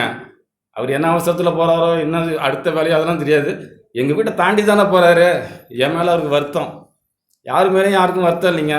சூழ்நிலைகள், நேரம், ஆண்டவர் நினைப்பூட்டில் உங்கள் வீட்டில் வந்து பார்க்கணுன்னு. ஆனால் இங்கே சகோதரி வீட்டில் தங்கும்படி இயேசுவே வந்துட்டார். அவன் உடனே இறங்கி வாங்குறாரு. உடனே இறங்கி உடனே வாங்க ஆண்டவரை இயேசுவே சொல்லி அவன் ஓடி போய் கதவை திறந்து நாயை கட்டி போட்டுட்டு கூட்டி பெருக்கி காரியங்கள் செய்யவே இல்லைங்க. சகோதரி நின்று ஆண்டவர் அவன் வீட்டுக்கு வராருல, அவன் என்ன செய்யணும், மின்னடியில் ஓடணும். அவன் நின்றுட்டான் ஒரு இடத்துல நின்று ஒரு காரியத்தை சரி செய்கிறார் பாருங்க. அவரு அங்கே பரிதிமையை கூப்பிட்டப்ப இயேசு நின்னாரு. இங்கே இயேசு வரும்போது ஒரு பாவி நின்றுடுறான். ஆண்டவரே அவன் நிற்கிறான். சகவி நின்று கர்த்தரை நோக்கி, ஆண்டவரே, என் ஆஸ்திகளில் பாதியை ஏழைகளுக்கு கொடுக்கிறேன். இதெல்லாம் யாருங்க அவங்க சொல்லி கொடுத்தது? ஒரு மனுஷன் இயேசுவை சந்திக்க போன உடனே ஆண்டவர் சந்திக்க போனால் நமக்கு இவ்வளோ நஷ்டம் ஆகும்னு சொல்லி அவன் சிந்திச்சிருப்பானா இல்லையா? அதனால தான் உடனே தனக்கு நேர்மையாக தன்னை ஒத்துக்கொள்கிறான். என் ஆஸ்திகளில் பாதியை ஏழைகளுக்கு கொடுக்கிறேன். நான் ஒருவனிடத்தில் எதையாகிலும் அநியாயமாய் வாங்கினது உண்டானால் நாளத்தனையாய் திருப்ப செலுத்துகிறேன். ஆண்டவரே, இத்தனை ஆண்டு காலங்களாக நான் வீணாக்கிட்டேன் ஆண்டவரே, நாளத்தனையாய் நான் மன்னிப்பு கேட்டு மனம் திரும்புகிற ஆண்டவரே. இதெல்லாம் அவன் இருதயத்தில் இருந்ததுலாங்க இயேசு அவனை பார்த்து, சகைவே, நீ இறங்கி வா, நான் அவன் வீட்டில் தங்கணுங்கிறாரு. ஆனால் நீங்களும் நானும் எவ்வளோது போட்டி. ஆண்டவரே, இப்படி சகைவை போல் எனக்கு நல்ல இருதயம் வேண்டுமே, எங்கள் வீட்டில் தங்க நான் என்ன அவ்வளோ யோக்கியனா? மனம் திரும்பினா போதுங்க. மனம் திரும்புகிற பாவியின் நிமித்தம் பரலோகம் மிகுந்த சந்தோஷம் உண்டாகுது. ஆண்டவரே, நான் மனம் திரும்புகிற ஆண்டவரே, ஒவ்வொரு நாளும் ஆண்டவரே, என் இருதயம் புதுப்பிக்கப்பட எனக்கு உதவி செய்யுங்க. ஏதோ போன வருஷம் போல நான் இந்த வருஷம் வந்தேன், மணி 2:55 3 ஆகிட்டா, நான் போயிட்டே இருக்கேன். அப்படி தான் இல்லை ஆண்டவரே. எல்லாத்தையும் நான் பூட்டிடுறேன். இன்னைக்கு எல்லாத்தையும் ஆஃப் பண்ணிடுறேன். என் ஆண்டவரே எனக்கு பெருசு, என் தேவனே எனக்கு பெருசு. அப்படியெல்லாம் ஆரம்பித்த தாவீது தான் ஆண்டவருடைய இருதயத்தை பக்குவமாக அறிந்து கொண்ட மனுஷனுங்க. நான் அவருடையவன், நான் அவருடையவள், நான் தேவனுடைய ஊழியக்காரன், இந்த சத்தியத்தை சொல்ல பிறந்திருக்கிறேன். சொல்ல தெரியாட்டி கூட பரவாயில்ல, ஆண்டவரே நான் வாழ்கிறேன். ஆண்டவரே, நானும் என் மனைவியும் பிள்ளைகளும் உடைய நாமத்திற்கு வாழ்கிறோம். என்னை காண்கிறவன் இயேசுவை காணட்டுமே. அவர் நம்புகிற ஆண்டவர் அவருக்கு நன்மை தானே செய்கிறாரு. அந்த ஆண்டவரை நம்ம பின்பற்றலாம்னு சொல்லி ஜனங்கள் நம்மை பார்க்க வேண்டாமா? சபைக்கு வந்தால் போனேன் சட்டுப்புட்டு என்னுடைய நீதியையும் என்னுடைய சத்தத்தையும் என்னுடைய காரியங்களையும் நான் செஞ்சு ஏழைகளுக்கு தர்மம் கொடுத்து அப்படி செஞ்சு இப்படி செஞ்சு அதெல்லாம் ஒன்றும் வேண்டாம். ஆண்டவரே, நானும் என் மனைவியும் ஒன்றாய் உத்தமமாய் நேர்மையாய் எங்களுடைய கரங்களை உயர்த்தி ஜெபிக்க எங்களுக்கு உதவி செய்யுங்க. எங்களுடைய பிள்ளைகளுக்கு நான் மாதிரியாக இருக்க உதவி செய்யுங்க. வேலை செய்கிற இடத்துல நான் ஆண்டவர் இந்த உலக மனுஷனுக்கு சபைக்கு போகிற மனுஷன் சரியாக தான் இருக்கிறாரு, அவரை நம்பலான்னு சொல்லி உங்களோட நாமத்தை மையப்படுத்த எனக்கு உதவி செய்யுங்க ஆண்டவரே. இப்படிலாம் காட்டணும்னா நம்ம இருதயம் ஆண்டவர் பட்சமாக திரும்புங்க. இங்கே அப்படி நின்று காரியங்கள் செய்த பிறகு உடனே சொல்கிறாருங்க, இயேசு அவனை நோக்கி, இன்றைக்கு இந்த வீட்டுக்கு ரட்சிப்பு வந்தது, இவனும் ஆபிரகாமுக்கு குமாரனாக இருக்கிறானே என்றார். இப்படி நீங்களும் நானும் அந்த ஆசீர்வதிக்கப்பட்ட ஆண்டவருடைய பிள்ளைகள், ஆபிரகாமுக்கு குமாரர். ஆண்டவரே, நான் மன்னிச்சிடறேன் ஆண்டவரே, நாளை தனியாக திரும்ப செலுத்துகிறேன் ஆண்டவரே, நான் தீமைக்கு தீமை செய்ய மாட்டேன் ஆண்டவரே, தீமைக்கு நன்மை செய்கிற மனுஷனாய் மாற்றுங்க. என் ஆவியை அவித்து போடாதற்கு உதவி செய்யுங்க. எனக்காக நீங்கள் பாராட்டுன்னு நான் உங்களுடைய இரக்கம் தயவு எவ்வளோ பெருசா ஆண்டவரே, நான் சோர்ந்தே போக மாட்டேன் ஆண்டவரே. நீங்கள் எங்களுக்குள்ளாக இருந்து கிரியை செய்கிறீர் ஆண்டவரே, நான் என்னை விட்டு கொடுக்க உதவி செய்யுங்க. நான் எனக்கானதெல்லாம் உங்களுக்கு ஒப்பு கொடுக்க உதவி செய்யுங்க. இப்படியெல்லாம் நம்ம தாழ்த்தும் போது பரிசுத்த ஆவியானவர் நம்ம மெய்யாகவே இந்த மேலான வாழ்க்கைக்குள்ளே நடத்துவாருங்க. நமக்குள்ளாய் ஆண்டவர் வந்து தங்கி இருக்கிறாரு. ஆனால் நாம் ஆண்டவரை தக்க வச்சுக்க மாட்டேங்கிறோம். நம்மளுடைய இஷ்டத்துக்கு வாழ்ந்து அவரை அவமானப்படுத்தி துக்கப்படுத்தி ஆண்டவர் சத்தம் போடாமல் போயிடுறாங்க. நம்ம கேட்டோம்ல காலையில், புறாவையும் காகத்தையும் உணவா வெளியில் விடுறாரு. காக்கா போயிட்டு வந்துக்கிட்டே இருக்குது. அது உலகத்தை போய் அனுபவிச்சுட்டு அங்கே மிதக்கிற பணத்தெல்லாம் தின்னுட்டு வந்துடுது. ஆனால் புறா பரிசுத்த ஆவியான போகிறாரு, கால் வைக்க இடம் இல்லை, திரும்ப நோவாட்டம் வந்துடுறாரு, சபைக்கு வந்துடுறாரு, அங்கே பாதுகாக்கப்படுகிறார். நீங்களும் நானும் காக்காவை போல வாழ்கிறோமா, இல்லை புறாவை போல? ஆண்டவரே, இந்த உலகம் எனக்கு வேண்டாம் ஆண்டவரே, நீங்கள் எனக்கு போதும், நீங்கள் எனக்கு போதும், என்னுடைய மென்மையானதெல்லாம் உங்களுக்கு நான் கொடுக்க வந்திருக்கிறேனே, என்னை முழுசுமாக உங்களுக்கு அர்ப்பணிக்கிறேன் ஆண்டவரே. இந்த வருடத்தில் நான் அப்படி ஒரு நல்ல தீர்மானமாய் வாழணுங்க ஆண்டவரே. இந்த ஆண்டிலே என் இருதயம் சிந்தைகள் எண்ணங்கள் எல்லாம் உமக்கு பிரியமானது செய்யட்டும் ஆண்டவரே. வேதத்துள்ள ரகசியங்களை பார்க்கும்படி என்னுடைய மனதை திறந்தருளும். சங்கீதம் 119:8 இருக்குங்க, படிச்சு பாருங்க. 8:8 உன் வாழ்க்கையை பிரிச்சுக்கோ அப்படின்னு சொல்லி ஒரு உலகத்தான் பாடியிருக்கான். சங்கீதம் 119:8 இருக்கு. முதல் 8, 2வது 8, 3வது 8, 4வது 8, 5வது 8. நீங்கள் எந்த 8ல் இருக்குன்னு நம்ம தான் முடிவு பண்ணிக்கணும். ஆண்டவரே, இந்த வருஷத்தில் நான் உண்மை காணணும் ஆண்டவரே, நான் உம்முடையவன், என்னை மாற்றிவிடும், உமக்கு சொந்த ஊழியக்காரன் ஆண்டவரே, உம்முடைய பிள்ளை ஆண்டவரே, மனம் திரும்பி நான் ஆண்டவர் உண்மை விசுவாசிக்கிறேன், எனக்கு உதவி செய்யுங்க. என்னுடைய வீட்டில் தங்குங்க ஆண்டவனா, என் இருதயத்தில் தேவன் தங்கி அவரோட நாமத்தை உயர்த்துவார். ஆமென், ஆமென். கேட்ட எல்லா வார்த்தைக்காய் ஆண்டவருக்கு நான் நன்றி சொல்கிறேன்.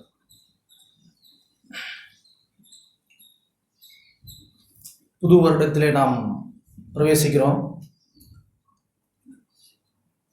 நம்ம பார்க்குற எந்த விஷயத்தையும் குறித்து கடவுள் நமக்கு பேச வேண்டிய அவசியம் இல்லை. நமக்குள்ளே மறைஞ்சிருக்கிற, ஒருவேளை நம்ம ஒளிச்சு வச்சிருக்கிற, அது தேவனை சந்தோஷப்படுத்தாத விஷயத்தை குறித்து ஆண்டவர் அதை கிழித்து போடும்படிக்கு, அதை புதுசாக்கும்படிக்கு இன்னைக்கு தீர்க்கமாய் பேசியிருக்காருன்னா நான் விசுவாசி அப்படிதான் சந்தோஷமாக கேட்டுட்டு இருக்கேன். நம்முடைய ஆத்துமா, மாம்சம், ஆத்துமா, ஆவி, இது குறித்து தெளிவாய் நாம் புரிந்து கொள்ளும்படிக்கு தெளிவாய் ஆண்டவர் நம்மோடு கூட பேசியிருக்கிறார். அது பிரகாரமாய், அது பரிசுத்த ஸ்தலமாய், அது மகா பரிசுத்த ஸ்தலமாய் அப்படி நமக்கு சித்தரிக்கப்பட்டு நம்மளுடைய காரியங்களை அப்படி ஆண்டவர் காட்டியிருக்கிறாருன்னு தான் நான் விசுவாசிக்கிறேன். பிரகாரத்தில் சுற்றி வரலாம், பரிசுத்த ஸ்தலத்தில் ஒரு ஆர்டர் இருக்கு, அங்கேயும் அப்படி சுற்றி வரலாம். ஆனால் மகா பரிசுத்த ஸ்தலம் இருக்கு, அங்கு போய் ஆண்டவரை அப்படி ஆராதிக்கிறவர்கள் கொஞ்சம் பேர், ஒரு சிலர் தான். அந்த மகா பரிசுத்த ஸ்தலத்துக்கு போனவர்கள் இந்த ஆத்மாவையும் இந்த மாம்சத்தையும் ஆண்டு கொள்வாங்க. அவங்க உள்ள போனவங்க வெளியில வந்து சந்தோஷமா இருப்பாங்க. ஆனா வெளியில சுத்திக்கிட்டு இருக்கவங்க அந்த மகா பரிசுத்த ஸ்தலத்துக்கு போகவே முடியாது. தேவனுடைய இரக்கம் இல்லை என்றால்,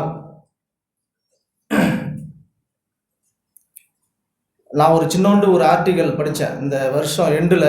ஒரு சின்ன செய்தி ஒன்று. இந்த டெய்லி காலண்டர் இருக்குல்ல, அந்த காலண்டர் ஒரு மனுஷனை பார்த்து பேசுனுச்சான்.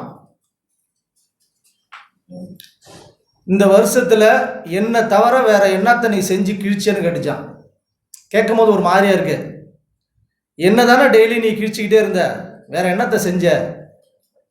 ஒன்றும் இல்லையே. ஆமாண்டவரே, நானும் ஒன்றுமே செய்யல. இந்த புது வருடத்திலே அந்த வெளியில இருக்கிற பேப்பர் போல் இல்லை ஆண்டவரே, உள்ள மறைஞ்சிருக்கிற இருதயத்தை கிழிச்சு உங்கள்கிட்ட வர்றேன். அந்த மறைஞ்சிருக்கிற அந்த இரக்கம், அந்த மன்னிக்கக்கூடிய அந்த மனம், அந்த உள்ள இருக்கிற அந்த காரியத்திலிருந்து மனம் திரும்பி இதோ வர்ற ஆண்டவரே அப்படின்னு நாம் வரும்படிக்கு தேவன் நம்மோடு கூட பேசியிருக்கிறார். எல்லாத்தையும் புதுசாக்கியிருக்காங்க. இந்த புது உடன்படிக்கையில ஒரு தைரியப்படுத்துற ஒரு வார்த்தையை ஆண்டவர் சொல்லியிருக்காங்க, நான் செய்வேன். யுத்தம் கர்த்தருடையது, நீங்க சும்மா இருங்க, எல்லாத்தையும் நான் செய்வேன் அப்படின்னு விசுவாசத்தை துவக்கினவர் அதை முடிக்க விரும்புகிறார். நாம் ஒன்று மாத்திரம் செய்யணும், அவர் சொன்னதை விசுவாசிக்கணும், அவ்வளவுதான். எப்போ நம்மளால விசுவாசிக்க முடியாது, எப்போ நமக்குள்ள அவிசுவாசம் வரும் அப்படின்னா, என்னால ஒன்று செய்ய முடியும் அப்படின்னு அப்படி பிரகாரங்கள் உள்ளே சுத்தி மாம்சத்துக்குள்ளே இருந்து ஏதோ தேவனை நான் பிரியப்படுத்துவேன் அப்படிலாம் இல்லை. ரோமர் 12ஆம் அதிகாரத்தில் வாசிக்கிறது போல அப்படி ஜீவ பலியாய் ஒப்பு கொடுக்காத பட்சத்தில் தேவனுடைய மகிமை அங்கே வெளிப்படாது. ஆண்டவர் அப்படிதான் நம்மோடு கூட பேசியிருக்கிறார். நாம் கேட்டோம் லேவியராகமம்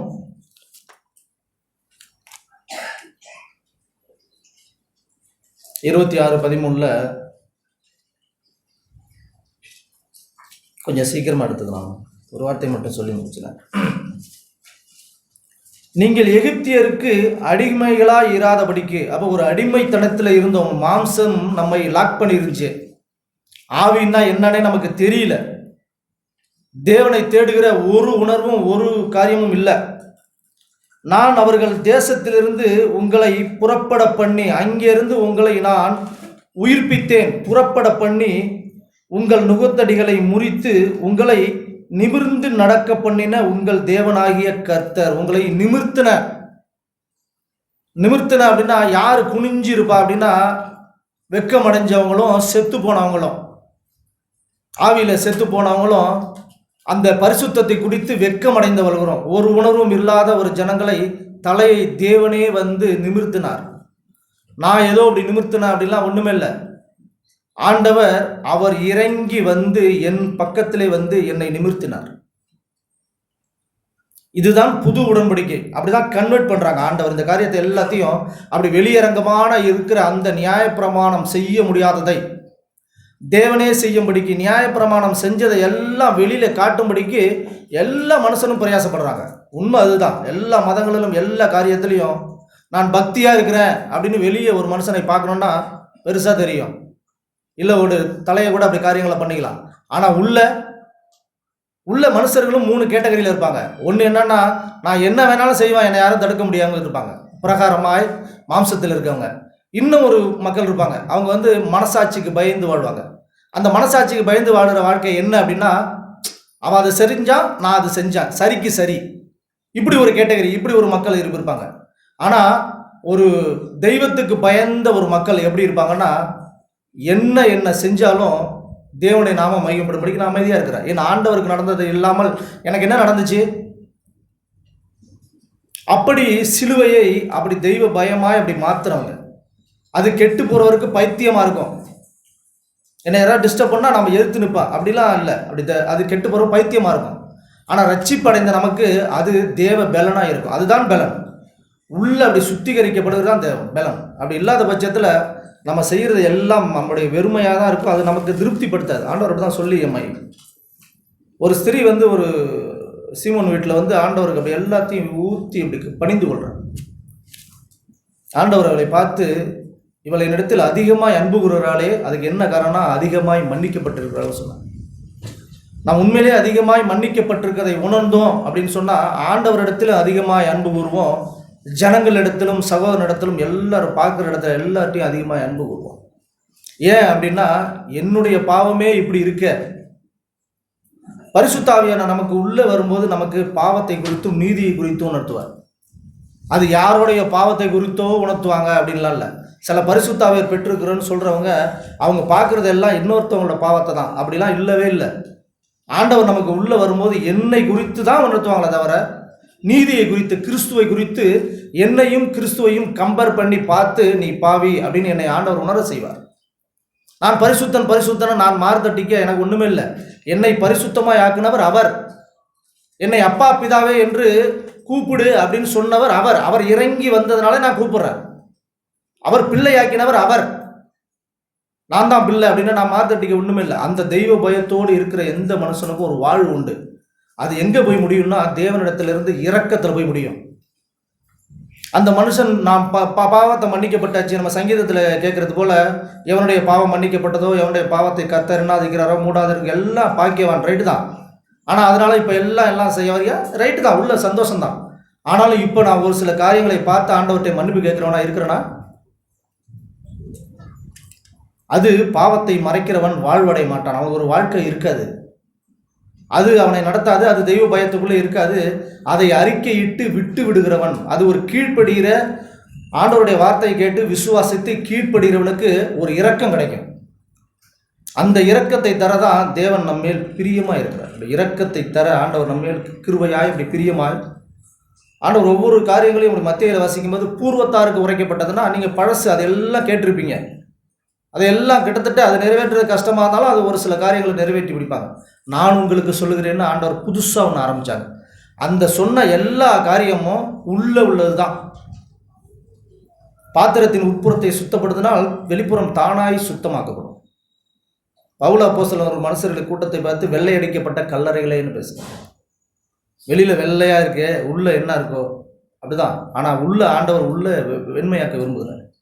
சகையை குறித்து கேட்டோம். சகை போய் இப்படி காரியங்கள் செட்டில் பண்ணணுமா அப்படின்னா இல்லை, அவர் பரிசுத்தர். நான் பரிசுத்தராக இருக்கிறது போல நீங்களும் பரிசுத்தமாக இருங்கள் அப்படிங்கிற காரியத்தை உணர்ந்து அவர் அப்படியே அந்த தன்னுடைய காரியத்தை ஒப்பு கொடுக்கிறார். தேவன் எனக்குள்ளே வந்து தங்கணும், என் வீட்டுக்கு ஆண்டவர் வரணும், என்னுடைய இருதயத்திலே வந்து எனக்குள்ளே வாசம் பண்ணணும், அவர் தங்கி இருக்கிற ஸ்தலமாய் என்னுடைய ஆலயமாய் அவர் வச்சிருக்கிறேன்னு ஆண்டவர் நம்ம அப்படி படைத்து அப்படி கொண்டு வந்திருக்காங்களே, அது உள்ளே வரணும் அப்படின்னா ஒரு சில காரியத்தை நான் செட்டில் பண்ணியே ஆகணும்.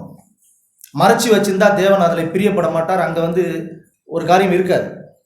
சகை இப்படி வந்து உணர்ந்தது வந்து ஆண்டவரை அப்படி ஒரு வெளிச்சமாய் பார்த்ததுனால இருள் சக்குன்னு வெளியில் வந்துட்டு அவருக்குள் ஜீவன் இருந்தது. அந்த ஜீவன் மனுஷனுக்கு ஒளியாக இருந்தது. அந்த ஒளி வந்து நம்ம சந்திக்குதா? அப்படி சந்திக்கும் போது நமக்கு ஒரு துக்கம் உண்டாகுதா? ஒரு மனஸ்தாபம் உண்டாகுதா? குத்தப்படுறோமா?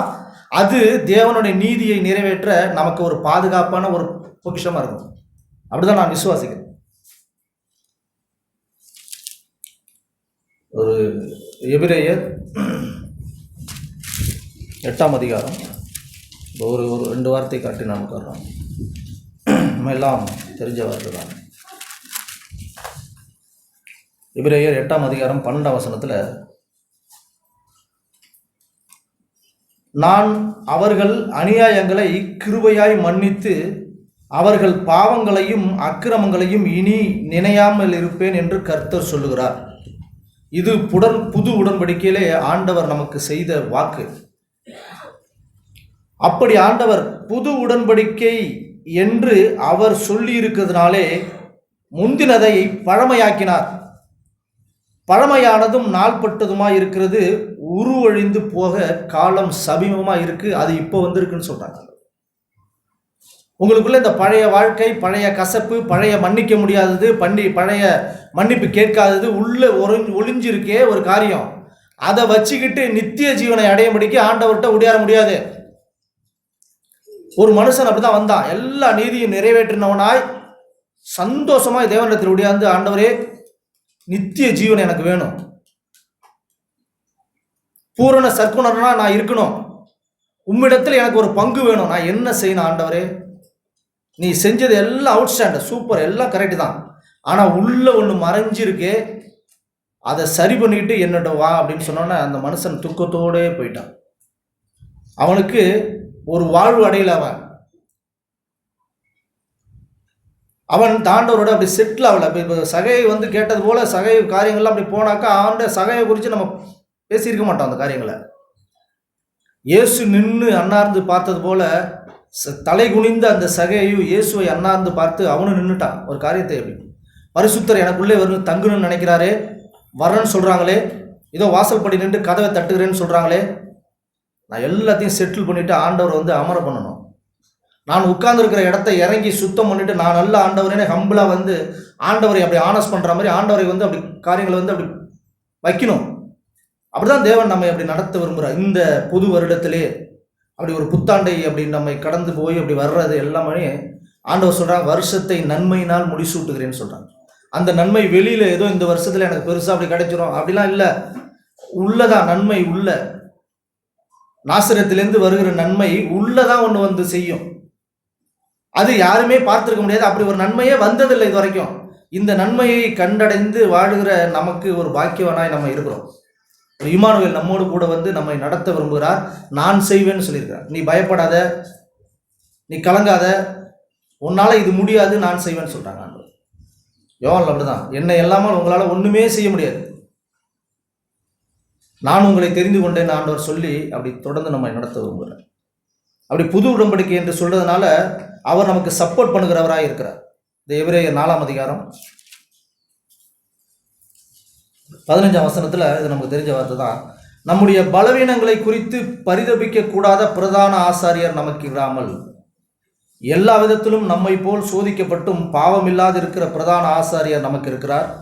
ஆதலால் நாம் இரக்கத்தை பெறவும், இரக்கம் எப்போ நமக்கு வந்து சேரும் அப்படின்னா அவர் அந்த பரிசுத்தர் நமக்குள்ளே தங்கணும்னு நினச்சி நமக்குள்ள எல்லா காரியத்தையும் செட்டில் பண்ணுறோம்ல. தேவனுக்கும் மனுஷனுக்கும் சுத்த மனசாட்சியை காத்துக்கொள்ள நான் எப்போதும் என்னை ஆயத்தமாக்குகிறேன், எப்போதும் நான் விரும்புகிறேன். அப்படி அதை சுத்தமாக வச்சுக்கிறதுக்கு தான் என்னோட விருப்பமாக இருக்கு. இடையில ஏற்படுற எல்லா காரியத்திற்கும் தேவனே பொறுப்பு. அது ஆக்சிடெண்ட்டாக எதிர்பாராமல் நம்முடைய தடுமாற்றதான் நடக்கிற காரியத்திற்கு ஆண்டவரே பொறுப்படுத்துவாங்க. ஆனால் பிளான் பண்ணி எவனுடைய காரியத்திலே கபடு இருக்கோ, கபடு இல்லாமல் இருக்கோ அவன் பாக்கியவான். ஒரு கபடோட ஒரு காரியத்தோடு இருந்தான்னா ஆண்டவரிடத்தில் பங்கு இல்லை. யூதாஸ் ஆண்டவரோட கூட இருந்தாலும் அவனுக்கு ஒரு கபடு இருந்ததுனால தேவனிடத்தில் அவன் பங்கு இல்லாதவனாக தான். அப்படி இல்லாமல் நமக்காக என்னை புரிந்து கொண்டவர், எல்லாரை காட்டிலும் என்னை புரிந்து கொண்டவர் ஒருவர் இருக்கிறாருன்னு சொல்லி ஆண்டவர் நம்மை எப்படி பண்ணுறாங்க. அதனால் நாம் அப்படி இரக்கத்தை பெறவும் ஏற்ற சமயத்தில் சகாயம் செய்யும் கிருபையை அடையவும் தைரியமாய் அவர்கிட்ட வரணும்னு தான் ஆண்டவர் வருகிறாங்க. இன்றைக்கும் சோர்ந்து போகிற வார்த்தை ஆண்டவர் பேசவே இல்லை. நான் அப்படி உற்சாகமாய் சந்தோஷமாக கேட்குறேன். புது வருடத்தை ஆண்டவர் அப்படி நமக்குள்ளே அப்படி துவக்க விரும்புகிறார். அதை புதுசாகவே விரும்புகிறார், புதுசாகவே துவக்க விரும்புகிறார். பழசோடு இல்லை. ஆண்டவர் வெயிட் பண்ணுறாங்க. அது வரைக்கும் இவ்வளோ நாள் வெயிட் பண்ணது போதும் ஆண்டவரே, இதோ நான் கேட்டது போல் நான் என்னத்தை அப்படி செஞ்சேன், ஒன்றும் இல்லை ஆண்டவரே, என் இருதயத்தை கிழித்து மனம் திரும்பி உங்களுடைய சமூகத்தில் வர ஆண்டவரே, ஏதோ சட்டையை மாற்றி அப்படியே காட்டிலாம் அதெல்லாம் போதும் ஆண்டவரே. என்னுடைய துதியும் என்னுடைய காரியமும் அப்படி உண்மை சந்தோஷப்படுத்தட்டும். ஏதோ அது வாய் வழியாக வந்து நின்றுட வேண்டாம், இருதயத்திலிருந்து புறப்பட்டு வாயில் வந்து அப்படி உண்மை சந்தோஷப்படுத்தட்டும். இருதயமும் என்னுடைய வாயும் ஒரே மாதிரியே இருக்கட்டும் ஆண்டவரே அப்படின்னு சொல்லி இந்த புது வருடத்திலே அப்படி நம்ம பிரயாசப்பட்டு நம்ம வந்தோம்னா நாம் மன்னிப்பு கேட்கக்கூடியதை ஆண்டவரே உணர்த்துவாங்க. ஒருவேளை நம்ம மறந்து போயிருக்கலாம், அது நமக்கு காரியங்கள் எதாக இருக்கலாம். ஆனால் நம்ம மன்னிப்பு கேட்க வேண்டியது தேவனே உணர்த்துவாங்க. நாம் மன்னிக்க வேண்டியதையும் ஆண்டவரே உணர்த்துவாங்க. ஏனென்றால் அவரிடத்தில் நாம் கிருபை பெற்ற ஜனங்களாய், இரக்கம் பெற்ற ஜனங்களாய் அவரிடத்தில் நம்ம இருக்கிறதுனால அந்த சந்தோஷத்தை தேவனே உண்டு பண்ண. ஒரே ஒரு வார்த்தையை சொல்லிட்டு உட்காந்துறேன். அது போன வாரம் நம்ம கேட்ட வார்த்தை தான். ஏசாயா 43ஆம் அதிகாரம் போன வாரத்துக்கு முதல் வாரம் கேட்டோம்.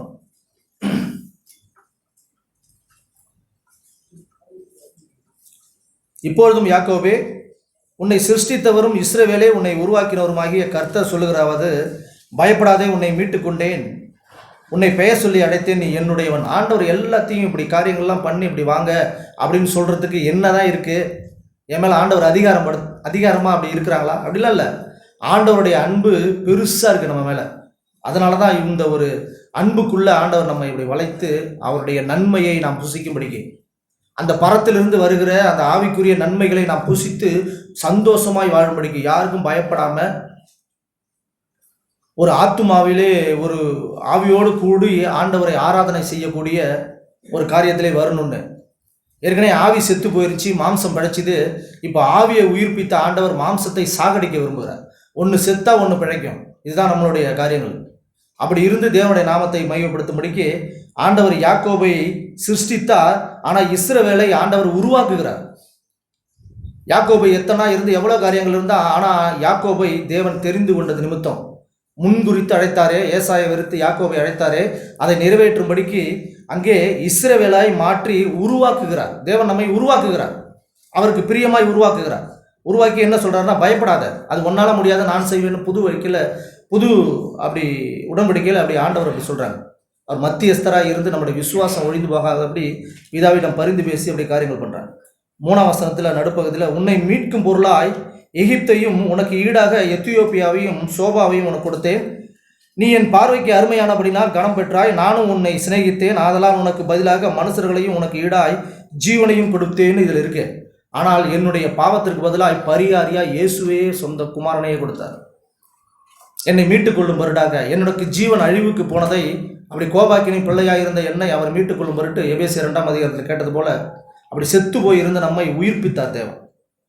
அதனால நான் இப்போ என்ன சொல்லுவேன் அப்படின்னு சொல்லிட்டு வரும்போது 18ஆம் வசனத்தில், முந்தினவைகளை நினைக்க வேண்டாம், பூர்வமானவைகளை சிந்திக்க வேண்டாம். நீங்கள் எதையும் நினைக்காதீங்க, கடந்து போனது எல்லாத்தையும் விட்டுடுங்க.